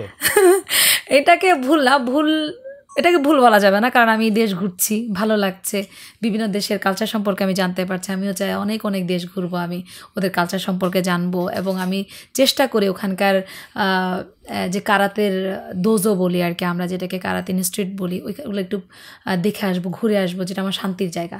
যেমন হয় না নেশা বলা হয়, ওইটা আমার নেশা, এক প্রকার কারাতে আমার নেশা। যেটা যদি একটা ঘটনা বলি, 2010-এ আমার মেয়ে হয়, তখন আমি 6 মাসের, আমার মেয়ে হয়েছে 6 মাসের, তখন আমি এটা খেলতে যাই। তো হেভি ওয়েটে খেলতে গিয়ে আমি ইনজুরি হই, বড় ধরনের ইনজুরি হয়, আমাকে কিন্তু হাসপাতালে নিতে হয়। তো এই সময় এসে কিন্তু আমি মনে করেছি আমি এবার কারাতে ছেড়ে দিব, এমন একটা যে আমি সেন্সলেস হয়ে গেছে, আমার মেয়ে কোথায়, আমি কোথায়, আমি জানি না কিছু। তো তখন মনে হচ্ছে কারাতে ছেড়ে দিই, কিন্তু যখন পরক্ষণে মনে হলো যে না, আমার মতো যারা আছে বা খেলতেছে বা খেলতে চায়, তাদেরও তো একটা গার্ডিয়ান দরকার আছে, এজন্যই হয়তো বা এই করা। এবং দেশ বিদেশ তো ঘুরছি আমি, এবং আর ইনশাল্লাহ আরও ঘুরবো। আচ্ছা, আপনি বাচ্চা হওয়ার যে কথাটা বললেন, মানে মেয়ে অ্যাথলেটদের ক্ষেত্রে প্রেগনেন্সি এটা আসলে কতটা তার ক্যারিয়ারে ইফেক্ট ফেলে? যেমন আমি যদি ইয়ের কথা বলি যে একজন ক্রিকেট প্লেয়ার যদি সে দেখা যাচ্ছে 25-30 বা 32 বছর বয়সে সে প্রেগনেন্ট হয়, এই জার্নিতে তো সে মিনিমাম 1.5-2 বছর সে খেলতেই পারবে, পরে কি তার ক্যারিয়ার আর অবশিষ্ট থাকবে? সো এই প্রতিবন্ধকতাটাকে, এটা কি প্রতিবন্ধকতা নাকি আসলে মানে কি বলবো, মানে মেয়ে অ্যাথলেটদেরকে তাহলে আসলে দেরিতে বিয়ে করা উচিত বা প্রেগনেন্সির দিক থেকে তাদের করা উচিত, মানে কি আইডিয়াল করণীয়টা আসলে কি হওয়া উচিত? ওইটা আসলে কি সাউথ এশিয়ান, ওই যে একটু আগে মানে আমাদের কথাবার্তা ছিল একটা, যে আমরা প্রপার নিউট্রিশন পাচ্ছি না কিন্তু সাউথ এশিয়ানে। তারপর হচ্ছে প্রপার ফিটনেস ট্রেনার পাচ্ছি না, যেটা আমাদের থাকা উচিত অ্যাজ এ ন্যাশনাল প্লেয়ার হিসেবে, ওরকম কিন্তু থাকে না। সার্টেন টাইম পর্যন্ত থাকে, সেটা হচ্ছে যখন এই যেমন এখন ক্যাম্পিং চলতেছে, এটা 14তম সাফ গেমসের জন্য ক্যাম্পিং, যেটা পাকিস্তানে হবে, ওটার জন্য ক্যাম্পিং চলে। তখন হচ্ছে ডক্টর থাকেন, ফিজিওস থাকেন, সপ্তাহে একবার করে আসেন তারা চেক আপের জন্য। আদারওয়াইজ ওই যে 6 মান্থ পর্যন্ত আমরা ওই পিরিয়ডটা পাই। আদারওয়াইজ কিন্তু আমরা আমাদের নিজস্ব জন্যই হয় না, নিজের টাকা দিয়ে দেখাতে হয় তখন। আর ক্যাম্পে থাকলে হয় কি যে একজন ডক্টর এসে চেক আপ করা যায়, ফ্রি পাওয়া যায়, আমার কী লাগবে সেটা বোঝা যায়। এই ক্ষেত্রে যদি বলেন যে মেয়েদের ব্যাপারে আর কি, মেয়েদের হচ্ছে কি কিছু এরকম অনেক প্লেয়ার হারিয়ে গেছে আসলে। যেমন আবার কিছু প্রবলেম আছে যে আপনি এটা হয় যে আপনি আত্মীয়তাপনা করা আর কি, যেটা নিজের লোককে, এটা প্রত্যেকটা জায়গায় আছে আসলে। হ্যাঁ, যে ও ও একটু খারাপ করছে, ওরে ড্যাম করে দাও, এরকম আর কি। লাইক এরকম ক্রিকেটেও আছে, প্রত্যেকটা জায়গায় আছে। যেমন ও ভালো খেলতেছে, ওকে ঠিক আছে একটু সাপোর্ট দাও, এরকম হয়েছে। কিন্তু যখন একটু ব্রেক নিয়ে আসলো, যেটা বলি যে প্রেগনেন্সিকালীন যেটা হয়, ব্রেক নিয়ে আসলো, তাকে কিন্তু সাপোর্ট দেওয়া হয় না, তখন মনে হয় যে সে মরে গেছে। এটা খুব কম সংখ্যক। হ্যাঁ, আবার কিছু আছে যে না, নিজের শক্তিতে ফিরে আসা, এরকম আছে না, এখানে অনেকে ক্রিকেটার আছেন, কারাতেকা আছেন, বা প্রত্যেকটা টিমে কিন্তু মা ক্রিকেটার বলি, সন্তান প্রসবের পরেও কিন্তু তারা ব্যাক করেছেন, অনেক আছেন প্লেয়াররা। যেমন আমি আমার কথা যদি বলি, আমিও ব্যাক করেছি, এবং আমাকে দিয়ে অনেকে বলে না যে তাকে দিয়ে রেজাল্ট হবে। বাচ্চা হওয়ার পরে যেমন আমার মেয়ে যখন হয়, ডেফিনেটলি আমি ট্রেনিং করতে পারি না, 3 মাস পর্যন্ত আমি ট্রেনিং করি। এরপরে হচ্ছে আমার শারীরিক কন্ডিশনের জন্য আমি অবশ্যই ব্রেক নিই। আর এটা যেহেতু মারামারি খেলা, যে কোনো সময় একটা ইনজুরি হতে পারে, সেই কারণে নিজে থেকেও ব্রেক নিই। তো ব্রেক নেওয়ার পরে হচ্ছে যে সবাই মনে করছে আমি চলে গেছি, কোথায় যেন হারাই গেছি। তো যখন আমি আবার কামব্যাক করলাম, তখন বলল যে ঠিক আছে তুমি খেলো। কেউ কিন্তু আমার রেজাল্টের আশা করেনি। তো আমি আস্তে আস্তে নিজেকে তৈরি করলাম। এটা নিজের শক্তি লাগে আসলে, আর সাপোর্ট লাগে, মেন্টালি সাপোর্ট, পরিবারের সাপোর্ট বলি, প্রত্যেকটা সাপোর্ট লাগে, তাহলে কামব্যাক করা সম্ভব। ওকে, আপনি তো আপনার যে লার্নিং বলেন বা ট্রেনিং বলেন, সেইখানে জাপানের একটা প্রভাব আছে, এবং জাপানে আপনি বোধহয় বেশ কয়েকবার গেছেন। এবং আপনার সাথে আমি শোটা যখন আগস্টে করতে চাইতেছিলাম, আপনি বলতেছিলেন যে আপনি ওই সময় বিদেশ থাকবেন, এবং আপনার সামনে জাপান ট্যুরও আছে। তো জাপানে আপনি এখনো পর্যন্ত কয়বার গেছেন? 4 বার যাওয়া হয়েছে। আচ্ছা, তো ওইগুলা কি সবই কি শর্ট স্টেজ ছিল, নাকি জাপান ঘোরাঘুরি করে জাপানের ওইখানকার মার্শাল আর্ট কালচার বা ওইখানকার এই সম্পর্কে আইডিয়া নেওয়া হয়েছে? না, আমার যেহেতু জাপানের ওকিনাওয়া থেকে দ্বীপ থেকে আসছে, কিন্তু ওকিনাওয়াতে আমার যাওয়া হয় নাই। আর আমি হচ্ছে বাংলাদেশে জাপান কারাতে শোতো ফেডারেশন আন্ডারে যেহেতু অ্যাফিলিয়েশন নিয়ে আসছি, ওদের হচ্ছে দোজোগুলো, মানে ওদের যে প্র্যাকটিস যে গ্রাউন্ডটা, ওটা ঘুরে দেখা হয়েছে আর কি। এবং যেখানে খেলা হচ্ছে সেখানে অনেক প্লেয়ার আসতেছে। যেমন আমি যখন 2024-এ খেলতে যাই, তখন 37টা টিম আসে, এবং ওখানে একটা ইভেন্ট আছে যেটা হচ্ছে 40 ঊর্ধ্ব খেলোয়াড়রা খেলেন আর কি। তো এমনও আছে যে 60+ এই ভদ্রলোক ভদ্রমহিলারা খেলতে আসছেন, কারাতেকারা খেলতে আসছেন। সেই সুবাদে জানতে পেরেছে যে না, সম্ভব আসলে একটা মানুষকে দিয়ে। এই ওকে, এবার আপনার কিছু ইয়ের কথা বলেন, মানে ইভেন্টের কথা বলেন। মানে আপনি তো অনেক ইভেন্টে পার্টিসিপেট করছেন, তো এরকম কিছু স্পেশাল মেনশন ইভেন্টের কথা বলেন। 2005-এ আমি খেলতে আসছি হচ্ছে 19তম জাতীয় করে কারাতে পর্যায়ে, যেটাকে আমার পুরো লাইফ, মানে কারাতের লাইনটা পুরো চেঞ্জ করে দিয়েছে। যেটা কারাতে দিয়ে কিছু করা সম্ভব, সেটা আমরা যাদেরকে শুনে বড় হয়েছে। যখন আমি চট্টগ্রামেতে প্র্যাকটিস করতাম, তখন শুনতাম জপরুদি, যদি নাম বলি, মুন্নি খানম, তারপর জসিমউদ্দিন, তার সেন্সি, উনি ওটা পেয়েছেন এবং তারা বিভিন্ন দেশে খেলতে যাচ্ছেন। তখন একটু ডাইভার্ট হতে লাগলো, না কিছু একটা করা সম্ভব। তো দেখা গেল যে তখন 2005-এ আমি যখন খেলতে আসি, এই প্রথম কোনো চট্টগ্রামের মেয়ে, মানে চট্টগ্রাম জেলা ক্রীড়া সংস্থার কোনো মেয়ে গোল্ড মেডেলিস্ট। তখন এনভায়রনমেন্টটা এমন ছিল যে আমি যখন প্রথম রাউন্ড জিতি, দ্বিতীয় রাউন্ড জিতি, তৃতীয় রাউন্ড জিতি, যখন আমি ফাইনাল বাউটে যাই, যখন গোল্ড সিলভারের খেলা হচ্ছিল, তো তখন সবাই মানে চট্টগ্রামের মানুষরা খুব স্তব্ধ হয়ে গেছিল যে কিছু একটা হতে চলেছে। তো এরকম করে 2-3 মিনিটের খেলা, আমাদের 3 মিনিটের খেলা বেসিক্যালি, তো 3 মিনিটের খেলা শেষ হয়, ও 0 আমিও 0। তখন একটা ছিল, যেমন এখন সেটা রুলস ব্রেক হয়েছে, যেমন 2005-এ যেটা ছিল গোল্ডেন পয়েন্টের খেলা বলা হয়। তো 2000 যখন ফাইনাল বাউট হয়, ও 0 আমি 0, এখন যে 1 পয়েন্ট পাবে সে উইন। তখন তো অবস্থা খুবই খারাপ। আমার কোচ বললো যে তোমার চিন্তা করার দরকার নাই, তুমি তোমার সেফে থাকো, তুমি তোমার ভালোটা দাও খেলার। ওই গোল্ডেন পয়েন্টটা আসলে আমার চলে আসে। আমি প্রথম নারী গোল্ড মেডেলিস্ট হিসেবে চট্টগ্রাম জেলা ক্রীড়া সংস্থায় এখনও পর্যন্ত প্রথম হয়ে আছে আর কি। ওইটা একটা দিক। এরপরে যখন 2006-এ সাব গেমসের জন্য আমি ডাক পেলাম, ফেডারেশন থেকে চিঠি ইস্যু হলো যে নাসিমা আক্তারিয়া চট্টগ্রাম জেলা থেকে সেইখান থেকে পার্টিসিপেট করবে, তো এখানে ক্যাম্পে থাকবে আর কি। ক্যাম্পের জন্য আমি চান্স পাই, সেটা হচ্ছে 10 সাউথ এশিয়ান গেমস কলম্বোতে খেলা হবে। তো তখনকার যদি ঘটনা বলি আপনাকে, 2006-এ আমার অ্যাপেন্ডিক্স পেইন হয় ক্যাম্পে থাকা অবস্থায়। ক্রিয়াপল্লীতে আমাদের ক্যাম্প হচ্ছিল, তো আমার এতটা পেইন ছিল যে আমি যেতে পারবো কিনা সন্দেহ ছিল।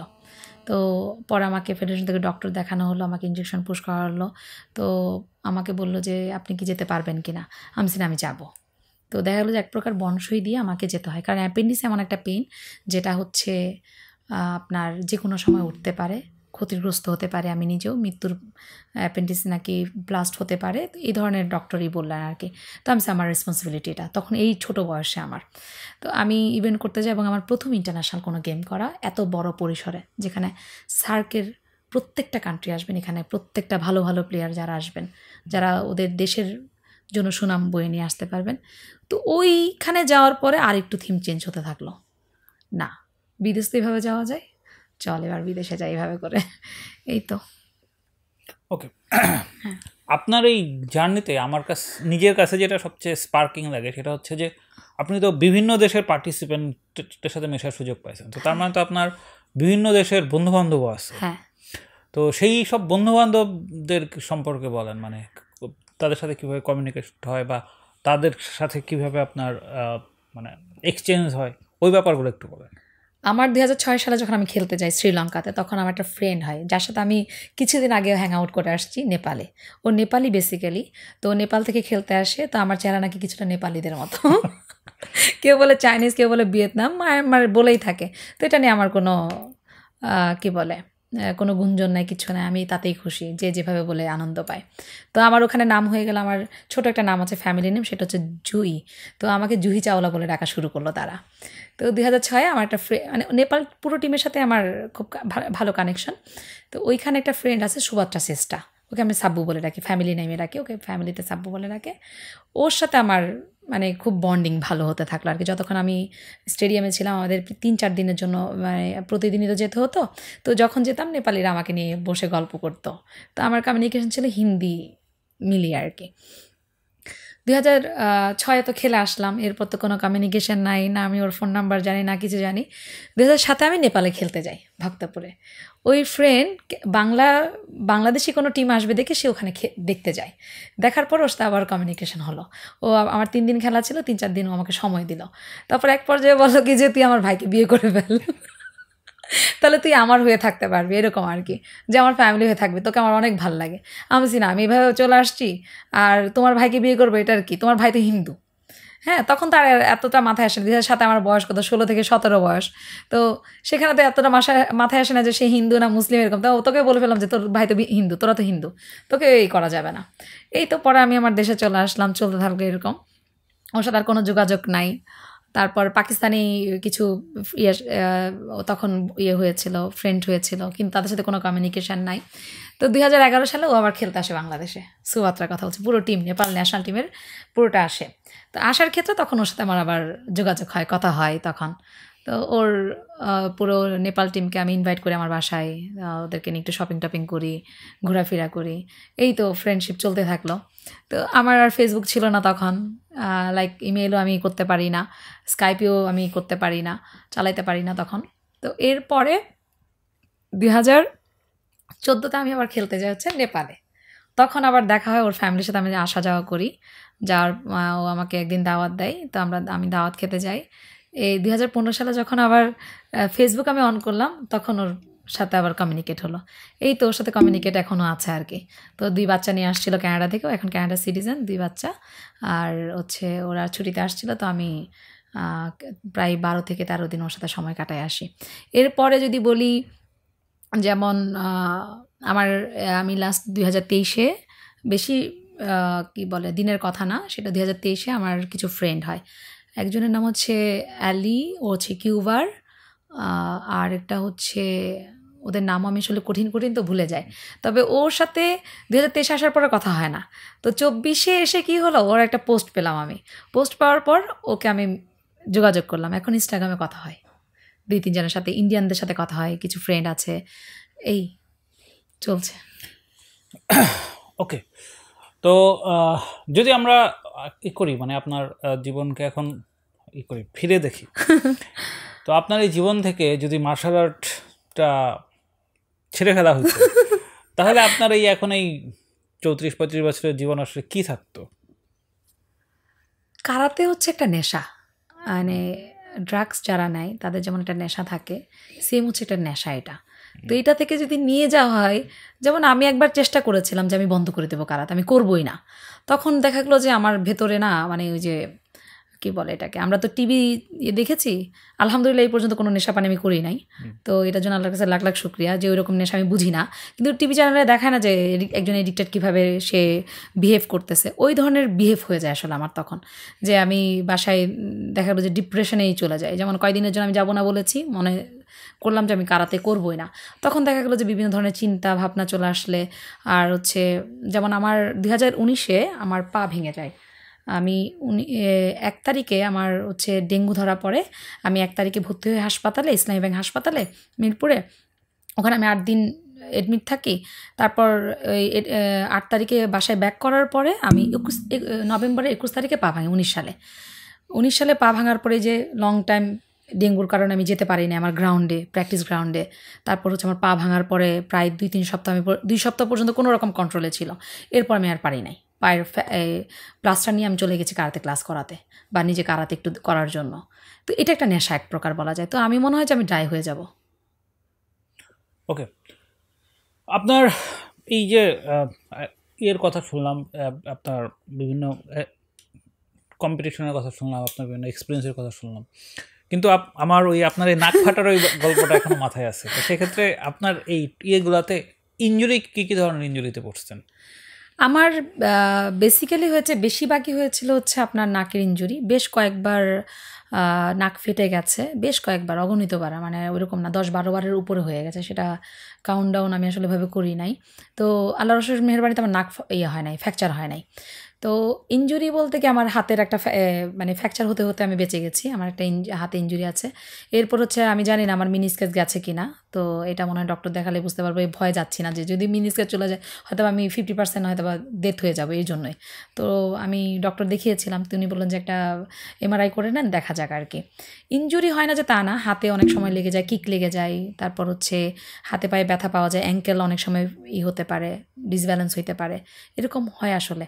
তো আমার বেসিক্যালি মানে বেশি হয়েছে যেটা নাক ফেটে গেছে, বেশি ব্লিডিং হতো, নাক ফেটে যেত এরকম। তো ওই একবার লাস্ট এই 2024-এ প্র্যাকটিস করতে গিয়ে আমার নাকে কিন্তু ফ্র্যাকচার হয়ে গেছে, অলরেডি একটা ফ্র্যাকচার আছে আমার নাকে। এই তো এরকমই হয়, অনেক সময় দাঁতে লেগে যেতে পারে, অনেকের দাঁতে ইনজুরি হতে পারে, ঠোঁট কেটেও, আমার বেশ কয়েকবার ঠোঁটও কেটে গেছে অনেকবার আর কি। তারপর হাতে অনেক সময় কি পাঞ্চ করতে গেছি, খালি হাতে ছিল, মানে এটা প্র্যাকটিস গ্রাউন্ডে গিয়ে, তখন দেখলো যে বিভিন্ন হাতে দাঁত লেগে গেছে, এরকমই। আচ্ছা, এই যে জ্যোতি আপনাকে আমার সাথে ট্যাগ করা দিয়েছিল, জ্যোতি আপনাকে নিয়ে একটা ডকুমেন্টারি বা এই ধরনের কিছু একটা বানাইছিল, তো ওইখানে আসলে সে আপনাকে নিয়ে কি ফিচার করছিল? ফিচার হচ্ছে যে প্রত্যন্ত অঞ্চল থেকে আসা, একদম উপজেলা থেকে উঠে আসা সে, এবং ঢাকায় এখন মানে যদি বলি হচ্ছে কারাতের একজন নারী হিসেবে এত দূর আসাটা অনেক টাফ ছিল, কিন্তু এই যে এত বছর ধরে কাজ করছে এরকম অনেক কম সংখ্যক আছে আসলে। কারণ ওই যে নারীরা আসে কয়েকদিন সেলফ ডিফেন্স শিখে মারামারি করে বা একটা দুইটা টুর্নামেন্ট করলো, এরপরে কিন্তু হারিয়ে গেল। আমি কিন্তু সেই 2001 থেকে এখন অবধি আলহামদুলিল্লাহ ভালো আছি, কারাতের সাথে সম্পৃক্ত আছি এবং একটা ভালো টিমের অ্যাসিস্ট্যান্ট কোচ হিসেবে কাজ করতেছি, যেটা অনেক নারীরাই পারে না। যেমন নারী কোচ খুবই কম সংখ্যক আছে, যদি হাতে গোনায় ধরি। যেমন অনেক নারী, যেমন আমার ক্লাবে, আমার যেই ক্লাবের কথা বলছি, আমার ক্লাবে যে আছে ধরেন প্রায় 50 জন নারী আছে, আরও পুরুষ সব মিলিয়ে আছে, কিন্তু নারীর সংখ্যা খুবই কম কোচ হিসেবে আসাটা আর কি, যে এটা নিয়ে যে একটা ফিউচার করা যাবে, এটা সংখ্যক খুবই কম। ওকে, যে কোনো সাকসেসের সাথেই তো আসলে বিরাট রকম স্ট্রাগল থাকে। হ্যাঁ, তো তাহলে আমরা স্ট্রাগলের গল্পটা এত হাইলাইট কেন করি? মানে স্ট্রাগল তো একটা ন্যাচারাল ব্যাপার। এটা শুধু আপনার ক্ষেত্রে বলতেছে না, মানে যে কোনো দেখা যাচ্ছে যে একটু পিছিয়ে পড়া থেকে কেউ যদি সফলতা পায়, তখন দেখা যাচ্ছে যে তার সফল হওয়ার চাইতে সে যে পিছিয়ে পড়া ছিল এই জিনিসটাকে অনেক বেশি হাইলাইট করা হয়। তো আমার এক্ষেত্রে যে জিনিসটাতে আপনার যে মতটা জানতে চাই, সেটা তো ধরেন যে আপনার মতো পিছিয়ে পড়া তো আরও অনেকেই ছিল, কিন্তু তারা তো সাকসেসফুল হয় নাই বলেই তারা আসলে গল্পে নাই। হ্যাঁ, তো আপনি এই যদি এমন হইতো যে আপনি সাকসেসফুল হন নাই, তখন আপনাকে নিয়ে ফিচার করা হয়েছে যে প্রচন্ড স্ট্রাগল করছিল কিন্তু সে আসলে সাকসেসফুল হইতে পারে নাই। কিন্তু সাকসেসফুল হওয়ার পর তারপরে স্ট্রাগলের এটা করা, এটা কি অনেকটা মানে এক ধরনের সেলফ প্রাইডের মতো হয় না? জিনিসটা আসলে কি? এটা আমার কাছে মানে এমন কোনো কেউ আছে যে কোনো প্রকার স্ট্রাগল ছাড়াই সাকসেসফুল হয়েছে? আসলে এটা ডিপেন্ড করে। আরেকটা ব্যাপার হচ্ছে যে আপনার কথাগুলো শোনার পর, যেমন আমরা অনেক সময় শুনি, যেমন প্রত্যন্ত অঞ্চল থেকে এসে তারা কি বলে বিসিএস ক্যাডার হয়েছে, সে একজন কৃষকের ছেলে, সে কি বলে বাতি জ্বালিয়ে হচ্ছে সে হ্যারিকেন জানিয়ে সে পড়াশোনা করে গোল্ডেন পায়, তারপর হচ্ছে এটা পাচ্ছে ওইটা পাচ্ছে। তো এই গল্পগুলো আসলে একজনকে আরেকজন উৎসাহিত করে, যে আরেকজন যেটা এইটা দিয়ে, যেমন এখন মানুষ কম বেশি ইউটিউব দেখে, কম বেশি মিডিয়া সাথে সম্পৃক্ত, কম বেশি ফেসবুকের সাথে সম্পৃক্ত, কম বেশি ইনস্টাগ্রামের সাথে সম্পৃক্ত। তো দেখা গেল যে এই গল্পগুলো শুনলে না তাদের মধ্যে হয়তো বা কিছুটা কাজ করে যে না, আমাকে দিয়েও সম্ভব, আমি কেন একটু চেষ্টা করছি না। আমার এই জন্যই মনে হয় যে সবাই তার যে স্ট্রাগলিং টাইমগুলো বুঝায় যে না, তুমিও পারবা, এরকম কিছু না যে পারা সম্ভব না। আপনি কাকে দেখে তুমিও পারবা? আপনি তো কারো দেখেন নাই। তো যারা আসলে সাকসেসফুল হয় তারা কি ওই এক্সাম্পল দেখে তারপর সাকসেসফুল হয়, নাকি তার মধ্যে কিছুটা থাকা লাগে? ডেফিনেটলি। আপনি যখন আমি বললাম, হ্যাঁ যেটা বলতেছিলাম, মানে আপনি রিকগনিশনের যে লেভেলেই থাকেন, সেটা তো কমপ্লিটলি নিজের চেষ্টা, নিজের স্যাক্রিফাইস এবং নানা রকম প্রতিকূলতার মধ্যে দিয়েই আসছেন। এমন তো না যে আপনি কাউকে দেখে মনে হয়েছে আরে আমিও তো পারবো, সেটা তো না। তখন তো মনে হয় না। তো সেটাই তো বলতেছি, তো যারা আসলে সবসময় এরকম হয়, মানে এই সাকসেসে যায়, তারা তো ওই সেলফ ইন্সপিরেশন থেকেই হয়। আর একজনেরটা দেখে ওরকম এক্সেস লেভেলের সাকসেসফুল হয়েছে এরকম কয়জন আছে, বা আদৌ আছে কিনা? আসলে হ্যাঁ, সেটাও ঠিক। যেমন আমি আমার নিজের কারণে আসছি বা আমার মায়ের কারণে আসছি, আসার পরে হচ্ছে যে আমি একজন ন্যাশনাল টিমের প্লেয়ার হব, এটা কিন্তু হচ্ছে যারা ন্যাশনাল টিমে খেলেছে। ন্যাশনাল টিম বলতে কি, তাই সে দেশের জন্য রিপ্রেজেন্ট করতেছে। তো যখন এই গল্পগুলো আসে, যখন আমি চিন্তা করেছি যে আমি খেলতে যাই, একটা ন্যাশনাল খেলি না, কি হয়েছে, এরপর হয়তো বা ছেড়ে দিব বা আমার নিজের লাইফস্টাইল নিয়ে বিজি থাকবো। তো যখন আসলাম, যখন এটা দেখার বিষয় যেটা বললেন আপনি, সেটা হচ্ছে যখন আপনি একটা ফিল্ডে আসবেন, হ্যাঁ এত দূর ন্যাশনাল পর্যন্ত আসলে তো আমার স্ট্রাগলিং ছিল, যে আমার নিজে থেকে আসতে হচ্ছে, সেলফ কনফিডেন্স থেকে বলি বা টিচারের পুশিং থেকে বলি বা ফ্যামিলি পুশিং থেকে তো আসছি। কিন্তু এরপরে এসে যে থেমে যাওয়াটা, এটা তো আর করা হয় নাই। এটাও কিন্তু হয়েছিল আরেকজনের কারণে। সেটা হচ্ছে যে যারা খেলছেন, যেমন ন্যাশনাল একটা অ্যাওয়ার্ড পেলে সে ন্যাশনাল টিমে অ্যাড হতে পারছে, সে বিভিন্ন দেশ ঘুরতে পারছে। তো ওই ব্যক্তি যদি পারে, কেন আমি পারবো না? এই ধরনের থিং কিন্তু পরে আসছে ন্যাশনাল টিমে, ন্যাশনাল আসার পরে। ওইটার কারণে কিন্তু বলা যায় যে আমি অমুককে দেখে এসছি বা অমুকের মতো হতে চেয়েছি, ওনার মতো হতে পারলে মনে হয় আর একটু ভালো হতো বা ওনার থেকে বেটার হব। যেমন আমি একটা বলি আমার স্টুডেন্টকে যে আমার সাথে বেটার হবা, যে আমি যেই পর্যায়ে গেছি সেটা না। আমি সাউথ এশিয়ান মাত্র ব্রোঞ্জ মেডালিস্ট, যদি মিয়ামি ওপেন বলে এটাতে ব্রোঞ্জ মেডালিস্ট, কিন্তু আমি চাই তোমরা মিয়ামি থেকে গোল্ড পাও, আমি চাই সাউথ এশিয়ানে তোমরা গোল্ড পাও। তো এইটা হচ্ছে একজন আরেকজনের দেখে আসা আমার কাছে মনে হয়, যেটা মানুষ বলে আর কি। আচ্ছা, নর্মালি যারা পেশাজীবী তারা তো 60 বছর পর্যন্ত বা কোনো কোনো পেশায় 65 বছর পর্যন্ত অ্যাক্টিভ থাকে, যারা অ্যাথলেট তারা তো দেখা যাচ্ছে 30-35 সর্বোচ্চ 40-এর পরেই তাদের ক্যারিয়ার শেষ হয়ে যায়, যেটা আসলে মিডল এজেরও কম, মানে ওটা মিডল এজও তো বলা যায় না। তো তাহলে এই যে একজন অ্যাথলেট এই যে 20-22 বছর বয়সে এত ফেম পেয়ে যায় এবং 40-এর আগেই সব ফেম আবার হারায় যায়, এটা মানসিকভাবে ট্যাকেল করে কীভাবে অ্যাথলেটরা? এটা যেমন যে বললাম যে যদি বলি একজন মেয়ের কথা যদি বলি সেক্ষেত্রে তাকে ফ্যামিলি সাপোর্ট দিচ্ছে, অনেক সময় দেখা গেলো যে সে তার হাজব্যান্ডের জন্য পারছে না, তার পারিবারিকের জন্য পারছে না। আমার একটা ফ্রেন্ড ছিল, আমরা ক্লাস 9-10 একসাথে পড়েছি। তো যখন আমরা এই টেস্ট পরীক্ষা দিই তখন তার হচ্ছে কাবিন হয়ে যায়। হ্যাঁ, সে কিন্তু আমাদের ক্লাসের ব্রিলিয়ান্ট একটা স্টুডেন্ট ছিলেন। তো আমি কখনো কল্পনা করিনি বা আমাদের ক্লাস কিন্তু কল্পনা করেনি সে যে বিয়ে করে তার ক্যারিয়ার নষ্ট হয়ে যাবে। আমি মনে করি ক্যারিয়ার নষ্টই বলি, যেটা সে টেস্ট পরীক্ষা দিল তখন তার কাবিন হলো। সে যখন আমাদের যখন অ্যাডমিট কার্ড দিতে আসলো তখন জানতে পারলাম যে তার কাবিন হয়ে গেছে, হাজব্যান্ড তাকে উঠিয়ে নিয়ে যাবে, মানে বিয়ে করে নিয়ে যাচ্ছে আর কি। তো তখন আমরা এটা আসলে কল্পনা অতীত ছিল আমার জন্য, সেই ছোট বয়সের কথা যদি বলি। এখন সেম থিং হচ্ছে এখানে। আর ওর ক্যারিয়ার কিন্তু কোনো না কোনো ওয়েতেই হয়ে গেছে। হয়তো বা আমরা চিন্তা করেছিলাম সে আমার ক্লাসের ব্রিলিয়েন্ট স্টুডেন্ট, সে হয়তো বা গ্র্যাজুয়েশন করবে, সে এটা করবে ওইটা করবে, এবং সায়েন্সে তুখর ছিল এক কথায়। সেই ক্লাস 9-10-এ সে কিন্তু অনেক কিছু বুঝতো, যে মানে ক্লাসে হয় না যে অনেককে দুইবার বুঝালেও বুঝে না, সে কিন্তু এক চান্সেই বুঝতে পারতো। তো ওদেরকে দিয়ে আসলে আমি এতটা ব্রিলিয়ান্ট স্টুডেন্ট ছিলাম না, আমি একদম ক্যাজুয়ালি পাশ করে গেছি, একেবারে যে আহামরি মার্ক পেয়েছি তা কিন্তু না। ওইটা হতে পারে ফ্যামিলি, হতে পারে সাংসারিকের কারণে। তো তখন আসলে তখন ওই মেন্টালিটি হয়তো বা ওভাবে নিয়ে নিচ্ছে আর কি। এই আর যারা হচ্ছে যেমন আমার মতো যারা লেগে আছেন, যেমন আমার ইচ্ছা আছে হচ্ছে এখন আমি এই বছর আমি অবসরে গেলাম, খেলা থেকে অবসর, দ্যাট মিনস আমি প্রশিক্ষক থেকে অবসর নিই নাই, আমি রেফরি থেকে অবসর নিই, আমি রেফরি স্কিল শিখবো। এবং আমার বাংলাদেশে এবং প্রত্যেকটা দেশে আছে এটা ক্রিকেটে বলি, ফুটবলে বলি, রেফরিদের কিন্তু একটা দুর্নাম আছেই, বিভিন্ন ধরনের কি বলে এটাকে শাস্তিতে তারা পরিণত হয়। তো আমি চাচ্ছি ওই আমাদের কারাতে যে নাই ওটা না, ফেয়ার গেম করে না বিভিন্ন কারণে, বিভিন্ন প্রেশারের কারণে। তো আমি ওই প্রথা থেকে চেঞ্জ করতে চাচ্ছি, যে আমি একজন প্লেয়ার ছিলাম, আমি চাই না আরেকজন প্লেয়ার আমার রেফরির কারণে, আমার জাজমেন্টের কারণে সে হেরে যাবে। ওকে, নর্মালি যেটা হয় যে এই অ্যাথলিস্ট হইতে গেলে তো প্রচুর সময় চলে যায়, এবং এটার কারণে যেটা হয় যে সেই একাডেমিক পড়াশোনা খুব একটা আগায় না। আমি অবশ্য আপনার একাডেমিক পড়াশোনা সম্পর্কে জানি না, মানে আপনার কি এইটার কারণে, মানে এই মার্শাল আর্টের কারণে একাডেমিক কোনো কিছু স্যাক্রিফাইস করতে হয়েছে, নাকি আপনি পড়াশোনা চালাই গেছেন অনেক দূর পর্যন্ত? আসলে এখানে কি বলে ব্যাঘাত ঘটেছে এটা আমি বলতে পারবো না, এটা নেভার অ্যান্ড এভার। সেটা হচ্ছে যে আমি কারাতের প্রতি এতটা নেশা ছিল যে আমার এডুকেশনটা হচ্ছে ব্যাঘাত বলবো না এটাকে, কারণ হয়তো বা এভাবেই ছিল, এভাবে হয়তো বা আমার লাইফস্টাইল চলে আসতো আর কি।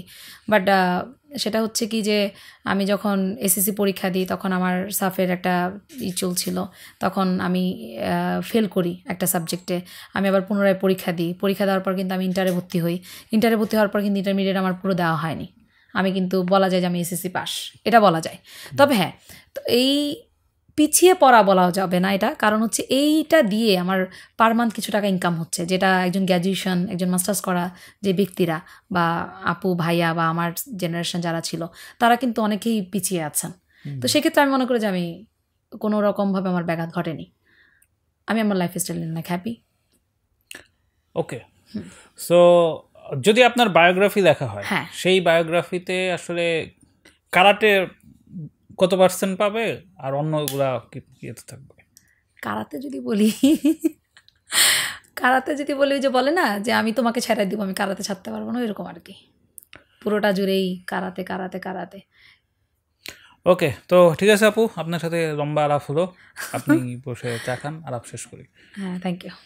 মার্শাল আর্ট ব্যাপারে শেষ ওই 3টা বেল্ট পাওয়া যায় এটুকুই জানতাম, এর বাইরে যে এত জিনিসপত্র আছে সেগুলো জানা হতো না। তো আজকে জানলাম, এটা একটা বড় ব্যাপার। এবং এর চেয়েও বড় ব্যাপার হচ্ছে যে আমি সবসময় বিভিন্ন সেক্টরে রেডি আইকন খোঁজার চেষ্টা করি। তো আরেকজনের সুজনও হলো, ওরকম একজন আইকনের সাথে কথা হলো, তার একটা চিন্তা আমার এই যে বাবুল রসুলের মিউজিয়ামে সংরক্ষণ করলাম, এটা একটা ভালো ব্যাপার। তো সব মিলিয়ে আজকের একটা ইন্টারেস্টিং এক্সপিরিয়েন্স হলো। তো সেই হিসেবে আজকের এপিসোডটা মজার বলে আমার মনে হয়। তো আজকের মতো আলাপ এখানেই শেষ। আবার বাবুল রসুল অন্য কারোর সাথে অন্য কোনো টপিকে কথা হবে। সবাই ভালো থাকেন, ধন্যবাদ।